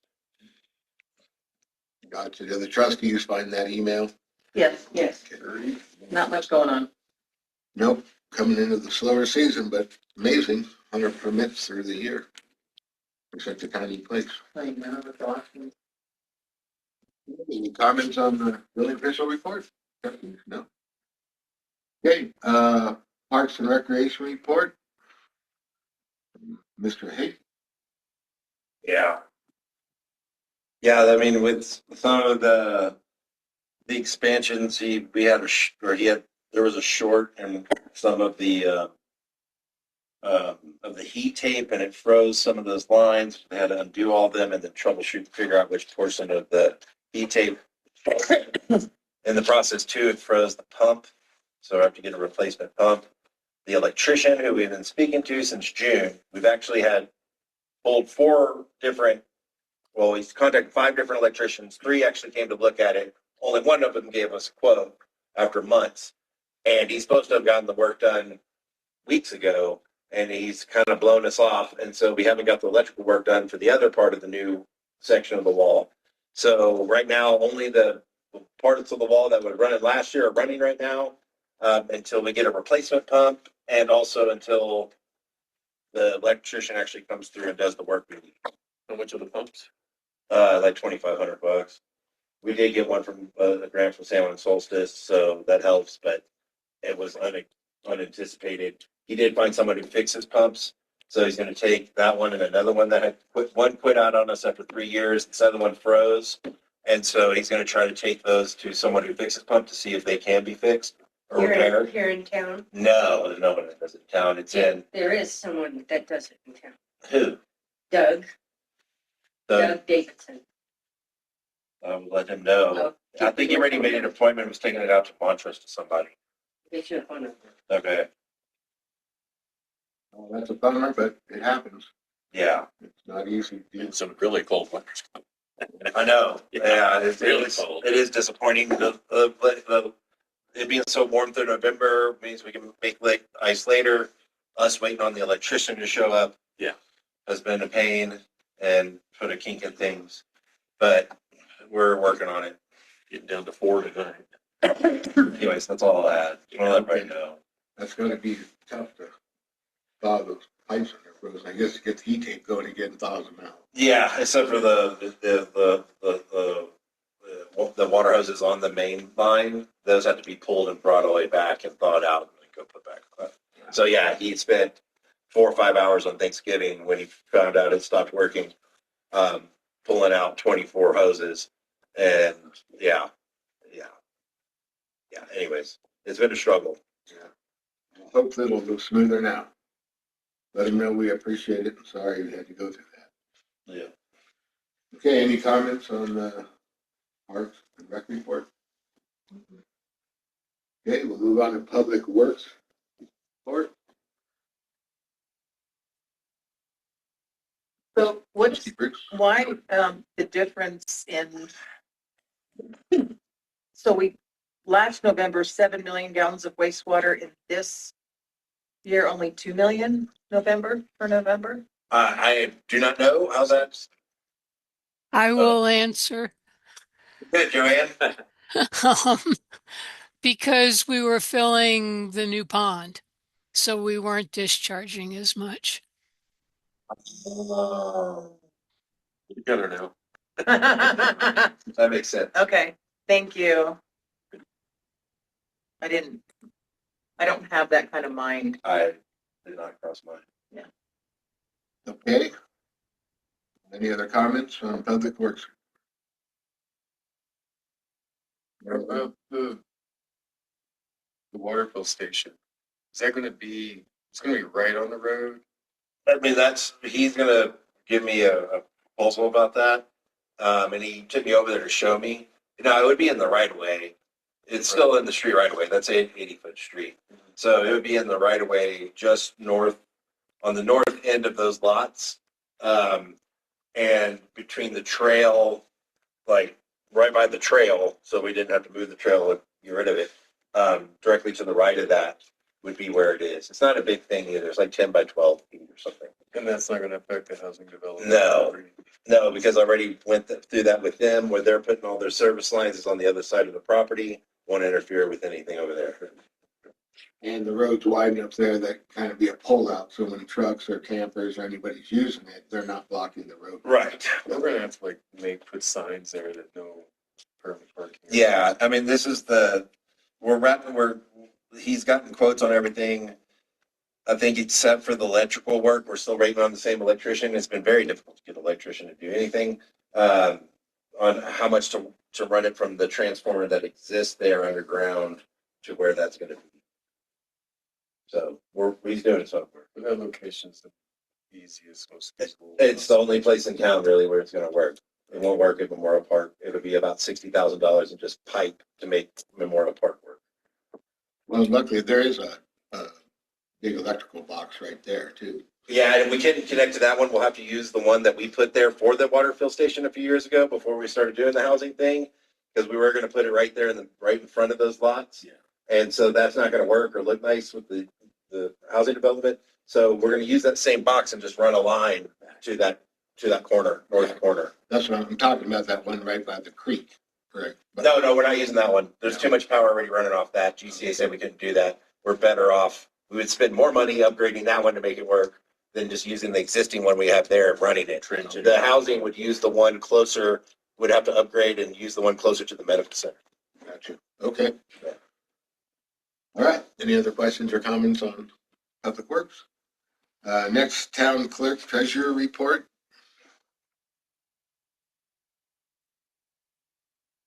Is something going on with the Wrangler that they had to renew their liquor license, or did they just do that as a?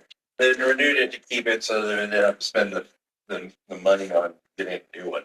And she was saying, Lauren Hill was saying something about having it so they can keep it as their private club, but we're not sure if that liquor license would even function or work with a private club. So, but they renewed it anyway.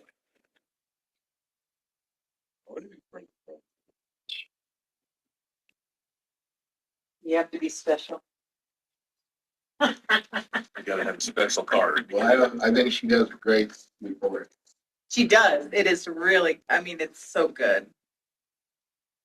Yeah, it's evidence of how thorough she is. All right. Any questions or comments on the clerk report? So, doing a good job. Yes. All right. Next item is the town manager. Yeah, my report. What's not on my report is that we've been having a series of introductions and meetings with members of CHAPA, Department of Housing, with different parts of DOLA, like the Prop 1, 2, 3 teams that deal with funding and affordable housing and housing authorities. Dave was in on the meeting today. We still have a few more lined up, trying to get all of our ducks in a row and get some information on how things could work, can work. I had several of those already. And yeah, really been focusing on honing in on the numbers and the budget and and just putting out fires here and there. Okay. Well, I just want to thank you, and I'm really happy with all the town staff, but the office is a pleasant place to go to. It seems very calm. And Functional. it's cleaner than my office. I can't complain there. But no, I think you're doing a great job. Yes. And I think you got a good team in there, Lex. We got lucky. Okay, next, I'm sorry, did anybody have any comments on that? Okay, next is legal update. Dan? Thank you, Mayor.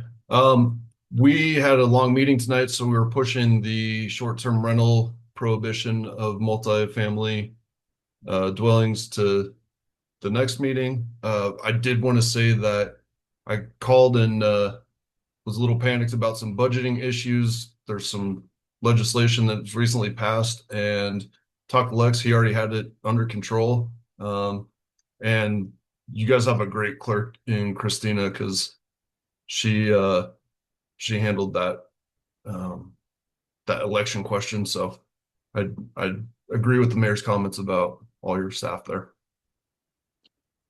It comes up, I don't even direct her to do anything, and then like 5 minutes later I have the answer. It's like, all right on. That is perfect. It's so refreshing. Great. My list become less and less of the things I have to be reminded or remind myself of. It's great. Anything else, Dan? I was going to say Joanne's been working real hard on contracts, so all of you guys are making my job pretty easy. I don't have anything unless you guys have questions for me. Nope, that's what I was gonna say. Any trustees have any questions for Dan? I just want to thank you for being here earlier. Thanks. Yeah, thank you. Okay, next, mayor trustee reports. Any trustees have anything they'd like to report? You know, I sure like that on board better than with this system we have now. Maybe I'm not doing it right, but I don't know. Having to go And the thing that I have on my computer is not the same as this agenda. And, I have to keep going back each time to see. So It's gonna change. the onboard sure seemed to work better to me. Yeah, but it wasn't ADA accessible, which Does saved us, anybody else feel that way? it saves us hundreds of hours of staff time to make every document ADA accessible. We wouldn't be able to be as transparent with the public because we simply wouldn't have the time to make all that ADA accessible. Well, that's So- a good point. Yeah. I'm with you, Henry. I don't like change. I'm an old dog and it's a new trick, but I'm getting used to it now because I finally figured out that bar across the Yeah, top, when yeah. you open it, it stays there. Yes.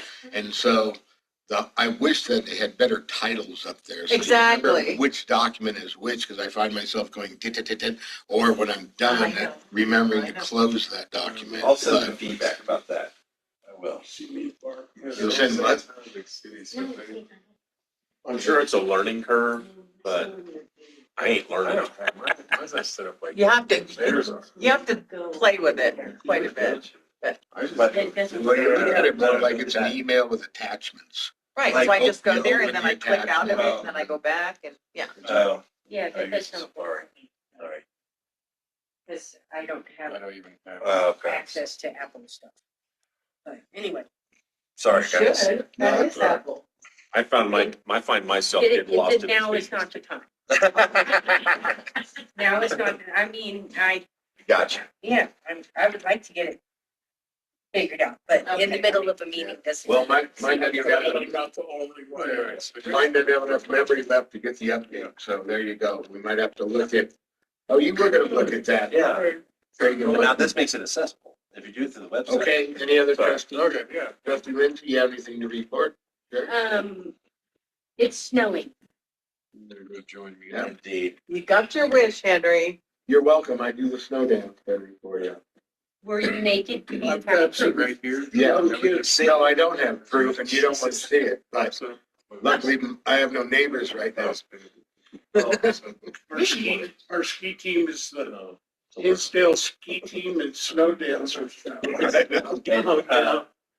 No, I have nothing. Trustee Kendall, you have anything? Like to share a report? No. Sure. Oh, I Make saw, something up. I would tell you this because you represent, historical. I saw the pictures online of the train car. Oh, yeah. And it looks fantastic. It's a new penny, yeah. Yeah, and I'm wondering, when, do the trustees get to go on that inaugural ride down there in Durango? We weren't invited. What do you mean? I gave you my autograph for that grant. Okay, I'm sorry. I have nothing to add. I know Joanne has her hand up and she had missed her opportunity for her report. All right, I'm sorry, Joanne. Go ahead. I just wanted to add to my report that the blowers are on the ocean somewhere, due to arrive in Pennsylvania the middle of December. Awesome. And I'll answer any questions. It's been slow out there. Hopefully it's on the scale. Insurance. Okay, any questions for Joanne? Hearing none? I don't really have anything major to report. We've talked about everything that's going on for the most part. I did want to say I'm very saddened by the loss of a longtime local. And I hate hearing about more and more deaths in our county. We were talking about the population count there. So my heart goes out to Erica Mellory's family and to the community. Amen. Okay, correspondence received. Forgive me, guys. I didn't see any correspondence. Do we have any elections? No. No, I mean, outside of, yeah, no, we can get to that when we get to the action item. We did receive something from Lake City Arts from Ingrid, but I put that in Get it back. that discussion item. Yeah. Okay. All right, we don't have any additions in the agenda, correct? Right, we'll move on to the action items. We'll be going through, I guess, all of these donations one by one. And so the first one this evening is discussion and possible action to approve Chamber of Commerce 2026 donation with less of 5,000 or more for 4th of July fireworks. Any discussion? I just want to preface this by saying I think all these items have merit. That I think that the fireworks is one of the ones that doesn't have as much merit as some of these other ones. So I would propose we only, I move to only give 2,500 for the fireworks. I disagree. Well, I mean, Because if It's July 4th. Flex says we only have 30,000, we got 41,000. well, I need to clarify something. That's outside, I meant to say this earlier, I'm sorry. And that's outside of the marketing committee of 2,500 and the dirt of 5,000. The dirt is something where they ask for every year, but it's like part of our MOU. We have an annual contribution. So the 30 grand does not include dirt or the marketing committee. So you have 30 grand out of all the rest of them. But still, that's like 37 if you gave what we gave last year. So it's still like $7,000 more. So he needs a second, he made a motion, so. It could die for a lack of a second. I'd hate to cut some of these other things for fireworks. You gotta have a We're not second. going to. I don't think my second. Do I hear a second? No second. All right. Motion dies for lack of a second. Yep. Okay. Thank you for listening. Yep. I would entertain another motion. I'm motioning for the 5,000. We have a motion and a second to approve $5,000 for the Chamber's fireworks. Any other comments? Roll call vote, please. Bruce, Yes. Kendall, Yes. Lindsay, No. Woods, No. Weiss, Yes. Roberts. Yes. Motion passed. Next item, discussion of possible action to approve Girl Scout Troop number 19140. 2026 donation request of $630 for first aid training. So move. A second. I'd like to amend the motion. What? Okay. I think that's very worthy. Yeah, I'd like to amend the motion Hold to, on, I need to get this recorded. Who made the motion? I did. Lindsay, It was a dead tie, but yeah. It was me. Yeah, whatever. Motion 6:30. And then do we have a second or are you amending it midstream? Yeah. Midstream. I'd like to increase the amount to 1,000. Even. So, is that a second with an amendment, Dan? I don't know how to do this.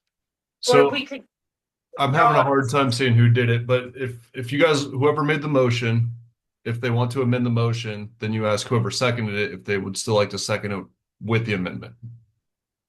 Okay, so Diane I want to amend it. amended it to how much?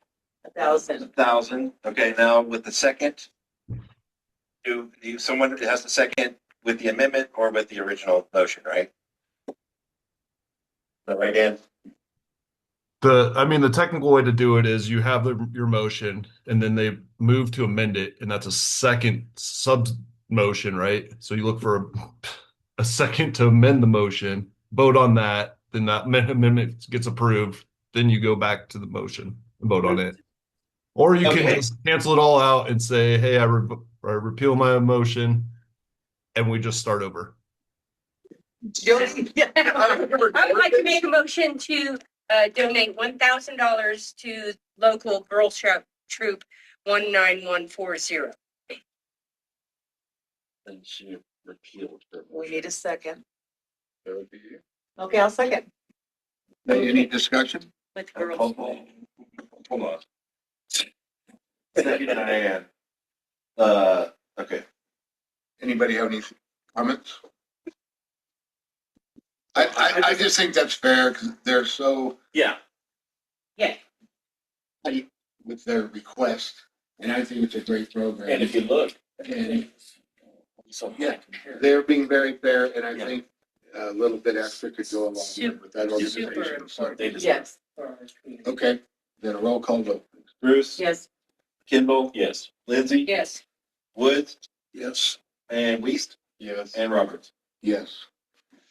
Next item, discussion of possible action to approve Lake Fork Valley Conservancy 2026 donation request of $2,500 for 2 smart astronomy telescope. I'd like to move to buy one telescope for $1,250. Okay, hold on. $1,250.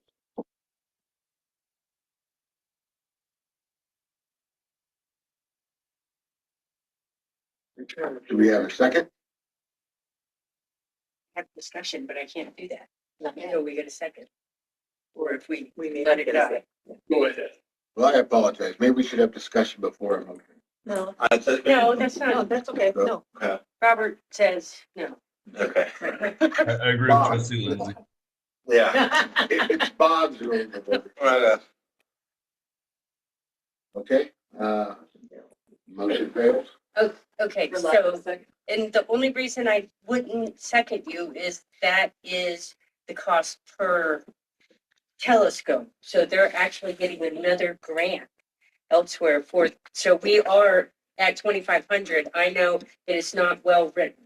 I asked her They're paying for the other half. at the meeting They've had- whether 2,500 was per telescope or for 2, and she said that That's right. that was for 2. That's right.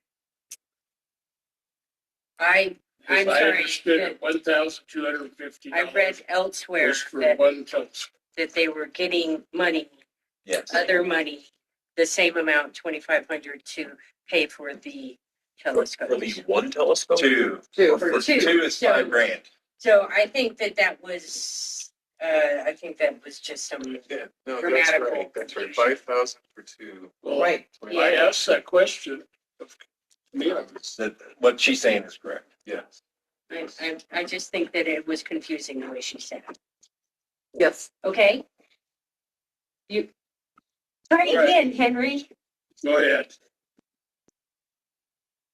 Okay, that motion died. We've had discussion. Any other discussion? Okay, I will entertain another motion. Motion to approve the 2,500 for the telescopes. Lake Fork Valley Conservancy. Need a second. Second, There's a motion and second. Any discussion? I'm still confused about how many telescopes, is it, The problem is, or the issue, or what's good about this is that the Dark Skies program is, I mean, it's just getting better and better and better. you're preaching to the choir here. but Right. I don't understand, is it 2 telescopes or Yes. 1? Two, they're good with $5,000 or with 2,500, it would, that would cover the other half of the cost of the 2 telescopes, which they've already obtained $2,500 to purchase. they just, it's. It was just worded poorly. So 1 telescope is 5,000 and we're just paying for one half of it. No. One telescope is One- 2,500 So we're And they're buying getting one. 2. and they're getting 2. And if that ain't so, I don't know. Maybe you need 2. Well, I'll just share that I have mixed emotions on this one because when Camille explained that, she said that one of the evenings up there, they had 250 people show up. And my thought is $10 a piece would cover it, make that even better. But then my other little guy was saying, you know, Dave, you learn about dark skies and you publicly stated you support the dark skies. And part of getting that certificate, I don't know if it's called certification, but part of that is having community buy-in and community support. And we as a town have said, me included, that I support the Dark Skies program. So I'm looking at this as our way of helping towards the dark skies. I think, when she said there were over 200 people up there that night, and I was up there, it was crowded. At least half of them are people who don't live in Lake City. So that's 100 people coming to Lake City for that. Yeah, Another good point. absolutely. Okay. Roll call vote. We have a motion in a second. Bruce. Yes. Kendall. Yes. Lindsay. Yes. Woods. Yes. Weist. Yes. And Roberts. Yes. Discussion and possible action to approve We Care 2026 donation request of $5,000 for operating expenses. And I do want to clarify, it says discussion and possible action, so we can discuss it before there's a motion. So if Okay. anybody has anything they'd like to say about the We Care donation, you can say it now. I believe this is probably the most important thing on of all these requests. Because I think We Care is the future of our town. And I think we should support them as much as we can. Anybody else? I was just gonna say, we've helped We Care out in the past. They had a real tough year where they wouldn't even have continued without our help. But I believe they're also part of the lodging tax increase. And so it's my hope we can help them to get on their feet, and then they'll be able to be self-sufficient with that new income that they'll be having, and the town won't have to continually support them. But I am in agreement that it's the future of Lake City, and it's so hard for working parents here that we need to have We Care. So that's just my take. No, I agree with they're gonna have funding. Ethan?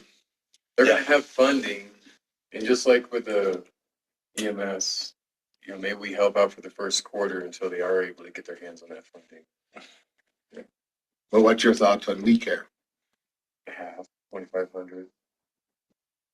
Was that a motion? I'm just discussing it right Well, we'd like to hear a motion. now. Or not. Well, you can discuss it or make a motion. Yeah. I mean, You can't make a motion. I'm not. Neither can I. Since Nathan didn't make a motion, I would move to approve the full $5,000 for We Care. I'll second. Motion and second. Any other discussion? if this one doesn't go through, can somebody make a motion for the 2,500, or is it all set in stone? If this passes, it's set in stone. If it doesn't pass, Then you can make an alternate motion. So one thing I want to say again is that We Care, besides being the future of our town, it enables a lot of people to hold jobs because they don't have to babysit their kids. And it also stimulates the economy of our town. But I thought, I personally, I'm gonna say I agree with both arguments. I agree with, we gotta watch our money too, and I'm very concerned about next year. I know things are looking good right now, but I am concerned, and we need to be careful how we spend. I hear both sides of that. I think 2,500 is gracious because once they do start collecting, they should be able to carry on their own. But I also hear, if the trustees feel that 5,000 is affordable for us for that program, then that's fine too. So roll call.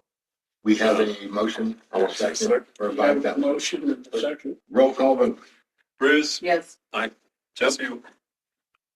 Jesse wants to say something. I said a couple times I wanted to make a no, comment. sorry. I'm sorry, I didn't hear I'm you sorry. either. I just thought it was odd that they, during the election, that they tied this with search and rescue and one other thing, on the ballot. It's like, it doesn't have It's an anything to essential, do with they it. tie them together as essential services. Yeah, but being a firefighter and the rescue and the EMS, I agree with those two, but I just thought it was an odd fit during that So election. could you have gone fighting fires if you had had to stay home babysitting your own kids?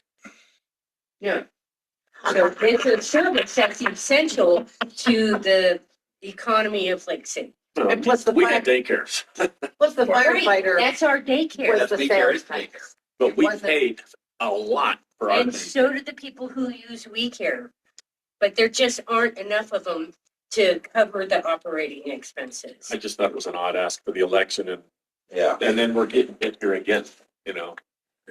Well, this is us giving.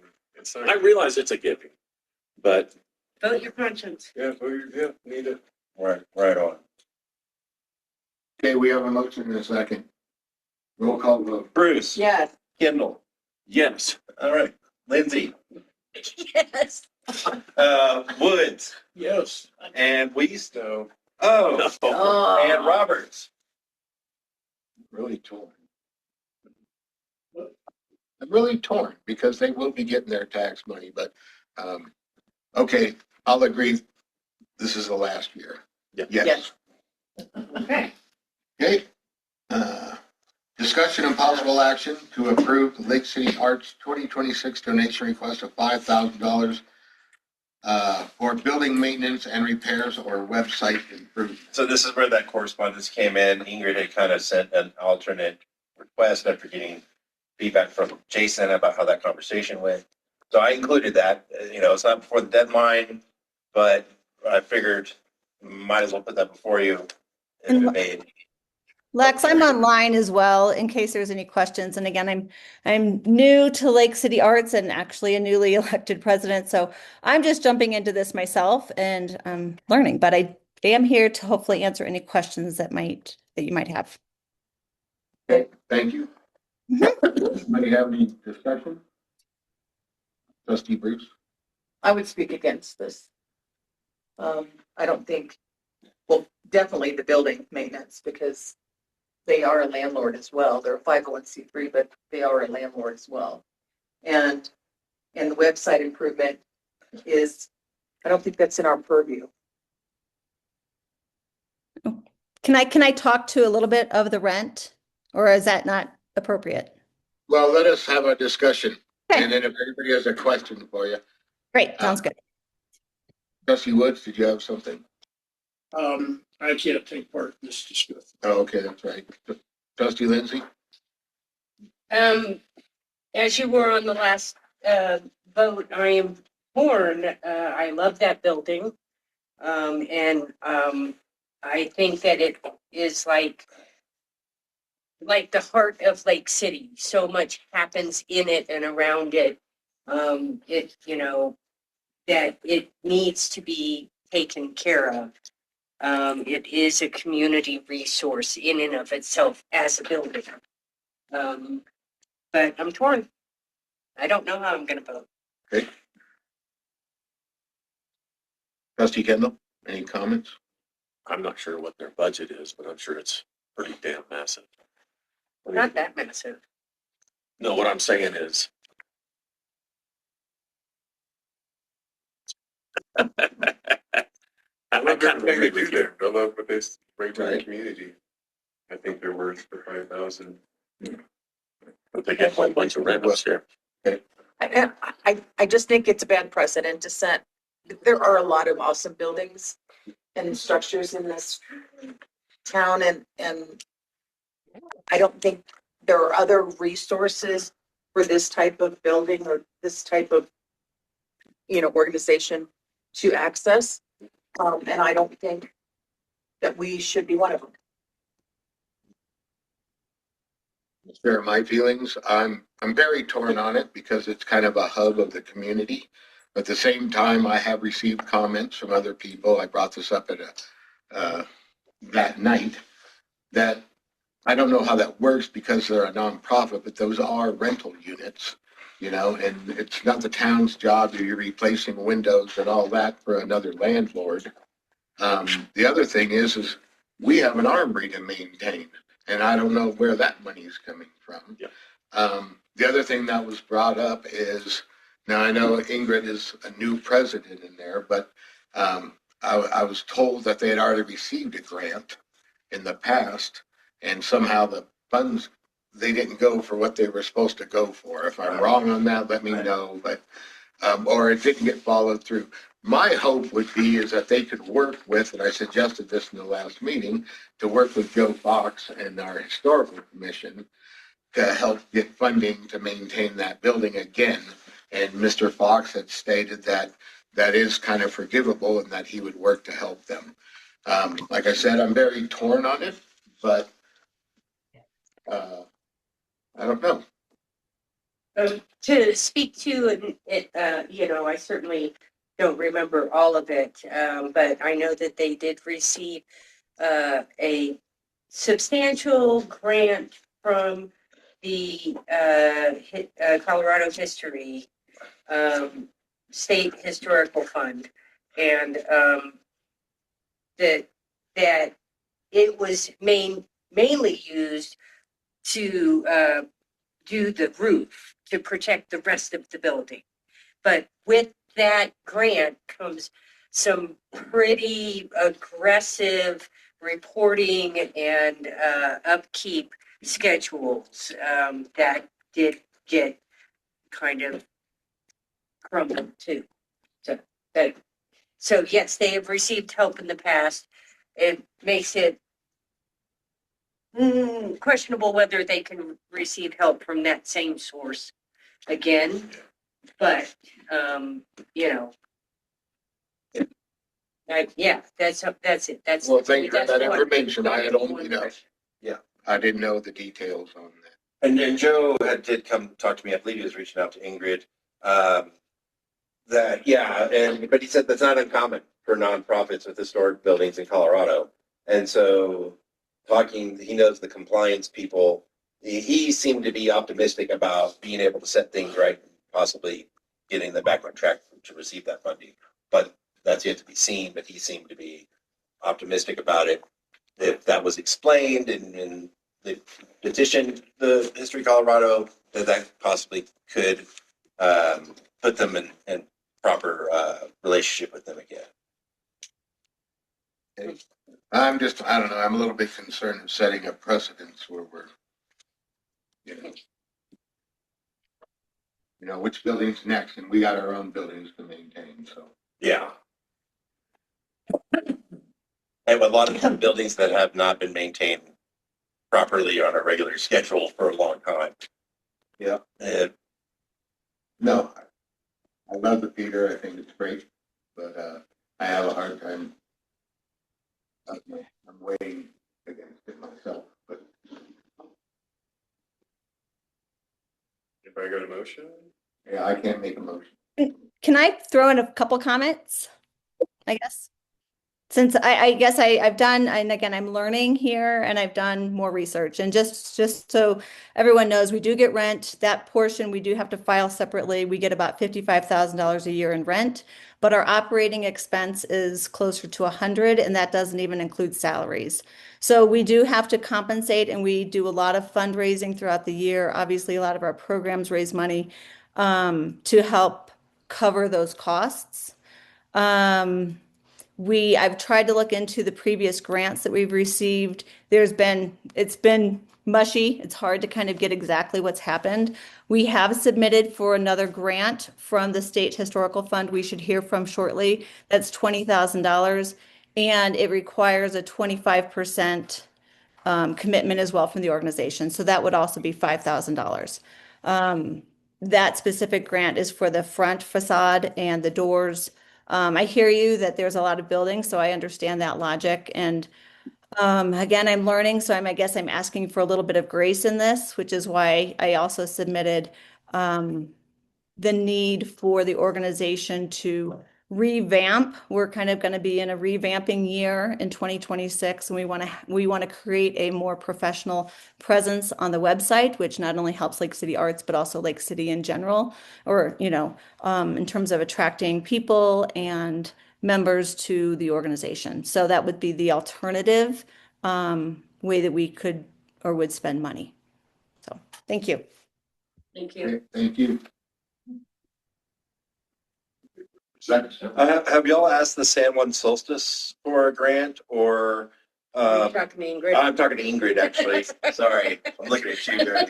Have y'all asked San Juan Solstice for a grant, or the Lake Fork So we did get 2,500 from San Juan Solstice, for specifically windows. It's an overall project, and just so you know, we expect or have been bid, as the bid, as I understand it, is about $100,000 in total to do all the windows completely professionally done. So it's a big undertaking. We've also asked our members and recruited. We definitely have some money in the pool right now, and we want to get started on it. Okay, any other comments? I worry that we're setting a precedence for building people's websites and maintaining their buildings. That's just my gut. If it was worded differently for like costume design or something. No, children's programming. Well, any other discussion? Figure that out. No, I can't make this one. Do I hear a motion?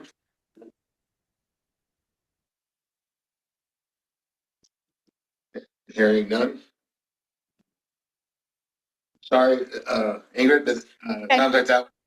Yep, thanks for your time. And I guess next year I'll certainly be a bit more informed in terms of the areas of focus, because we certainly have a lot going on.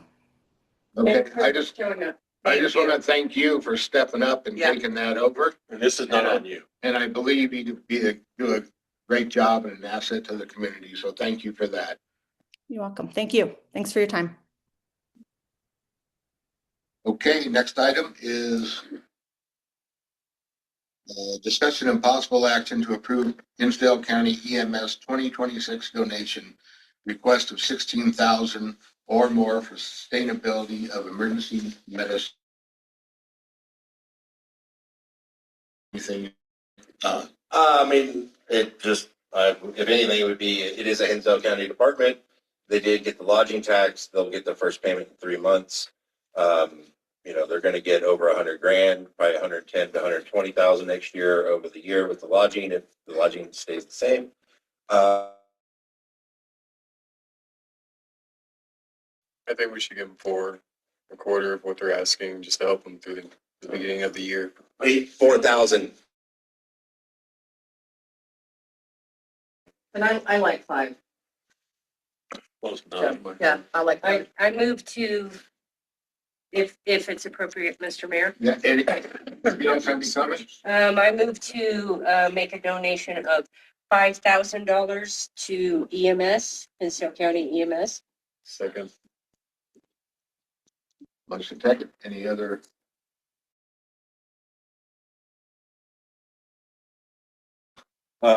Bruce. Yes. Kendall. Yes. Lindsay. Yes. Woods. Yes. Weist. Yes. Roberts. Yes. Passes for 5,000. Next, discussion and possible action to approve DIRT 2026 annual contribution request of 5,000. Any discussion? They're great. Dirt's great. I hate repeating things that I said at the last meeting, but I think it's downtown revitalization, and they do tons for the town. Yes. And I just think we need to continue to work hand in hand with them. They do. I can tell you, it's a great board too. Yeah. Yeah. Well, if they didn't do it, Lex would have to do it. Sorry, I said enough.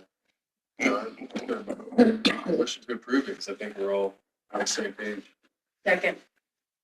Motion second, roll call vote, please. Bruce. Yes. Kendall. Yes. Lindsay. Yes. Woods. Yes. Weist. Yes. And Roberts. Action to approve marketing committee 2026 donation request of $2,500 for social media marketing. Any discussion?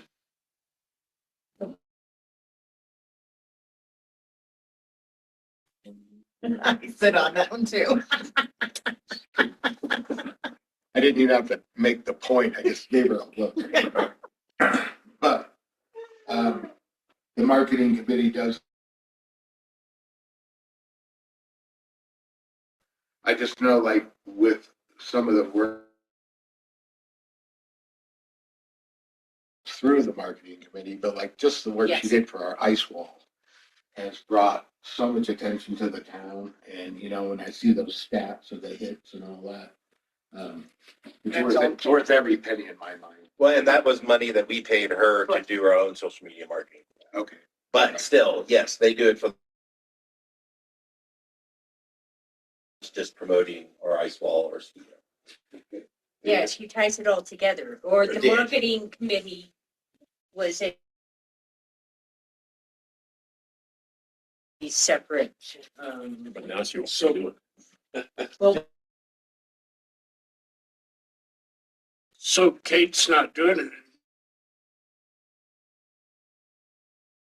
marketing consultant. Mission to Market, it's a firm. I know. Go ahead and explain it. We'd worked with them before. And they were extremely efficient. And we had 6 applicants on the RFP. And we went through them with a microscope and evaluated what they could do for us and what their resources were. And pay an individual. Were any of them local? No. Oh, Yes. yes. 2, I believe. 2 were local and 1 got into the final round. But Yes. but was unable to fulfill some of the requirements. Hire that firm and hopefully it's interim and that we can get a local in there with the qualifications eventually. Is that true or not? Well, we renew the contract yearly. Right. So it's always a possibility. Right. I mean, I would prefer local Right. and Okay. that was my vote, but Yeah, I'm always a proponent of keeping the funds in the community if possible, but that's a different board. They made their decision. But I still stick with the fact that I think the marketing committee is vital to the health of our community. to approve the marketing committee 2026 donation request of 2,500 for social media marketing.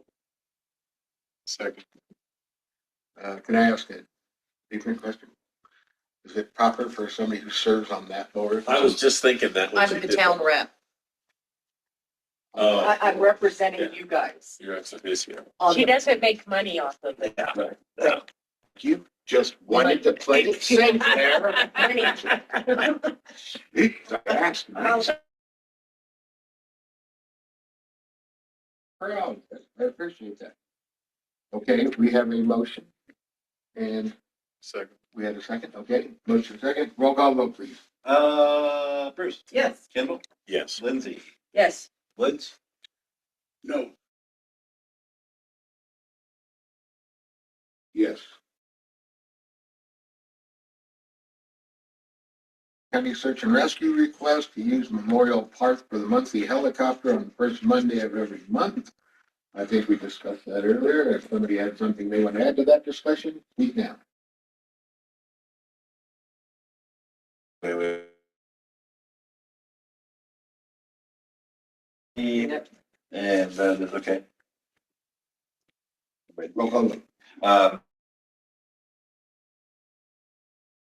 Yes, Weiss. Yes. And Next item, discussion and possible action to approve resolution 2025-12, participation in the OHV highway program from 2026 to 2035. So moved with the addition of the date change of June 1st to September 30th. this is exactly as the county had approved it of June 1st. It matched when we apply for they need a match when we apply for the highway program with the state. June. So they've already passed this for June. We're in our thing, In our, and hang on, I mean, I took their resolution and just adapted it to the town. I didn't change. and it's in there, hang on. That's coming up. Where is it? It was, I don't know why I read something exactly as it was on the ballot. that's the way the ballot is. Yeah, that's the county mirrored their resolution, which was June 1st. I just said that. Oh, you said to change it to September 30th. June 1st through September 30th. You're right, but we're voting to approve that resolution, and that's what's in the resolution. The resolution is June 1st. Right, but it's also 10 years, which is in here. I know, but so someone Okay. showed me the resolution because I didn't print it out. I don't know. I thought I did. I apologize. I thought I read it in there. Wait, I got it. What does it say? Like small print? Well, I do know they have to do the thing. Yeah. It says the town of Lake City and Hinsdale County shall submit the required CDOT utility special use permit, blah, blah, blah, which will run for a period of 10 years from 2026 to 2035 inclusive, beginning on June 1st through September 30th of each year. Okay, that's right. So the county didn't do the right verbiage? No, that's right. That's right. So all we're voting on is to approve The resolution as read. written. So Okay, but you also included the years in there. So I thought maybe the dates needed to be. Oh, no, I'm sorry. I didn't mean to confuse that. I'm sorry. No, it's Okay. the years and the date. I so moved Jay. Okay. So, Jeez. okay, we got a motion. The motion, a second, Second. Second from least. Discussion. So discussion. why do we have to do this if it was a Hinsdale County vote and we're all residents of Hinsdale County? Because we're partners. And Ray. Seems like we're already covered here, so. Well, we're working on that one, Henry. You're We're just right. crossing We have to sign it too. Yeah, that's a good one. Okay. Use your logic. That's good. I like it. No, that's true, but for the highway department, for CDOT, Right, the town and the county have to work together. together. And so that's Because why. part of it's in the town and part of it's in the county. Good one, Henry. Well, it's all in the county. Yeah, but Okay, we have a motion and a second. Any other discussion? Roll call vote, please. Bruce, yes. Kendall, Yes. Lindsay, No. Woods, No. Weist, Yes. and Roberts. Yes. Motion passed. Okay, and final, I'm getting tired, guys. I'm exhausted. Discussion and possible action to authorize the town manager or his designee to negotiate and execute a contract with $1,280 for a standby generator and related improvements for the wastewater treatment plant. So moved. Second, Motion is second, discussion. So this is getting covered by the grant? Yeah, we got a $250,000 grant with no match. Sure seems like a lot of, Everything. don't have a choice. Yeah, exceedingly I mean, expensive. This is the one out here was 35, right? Oh, it's so And this went up by $30,000 since February. So how about that? And it's bigger. And I give them permission, I'm not changing the motion, but it says not to exceed that amount, but feel free to spend less. Indeed. Okay? Any discussion? We have motion and second, roll call vote. Bruce, Yes. Kendall, Yes. Yes. Lindsay, Woods, Yes. Weist, Roberts. Yes. Okay. No more, I move to adjourn. That was fun. nothing else left on our agenda this evening, what's included. But I will accept the motion in a second to adjourn. All those in favor? Aye. 8:02 PM. Good night, everyone. Thank you. It's always appropriate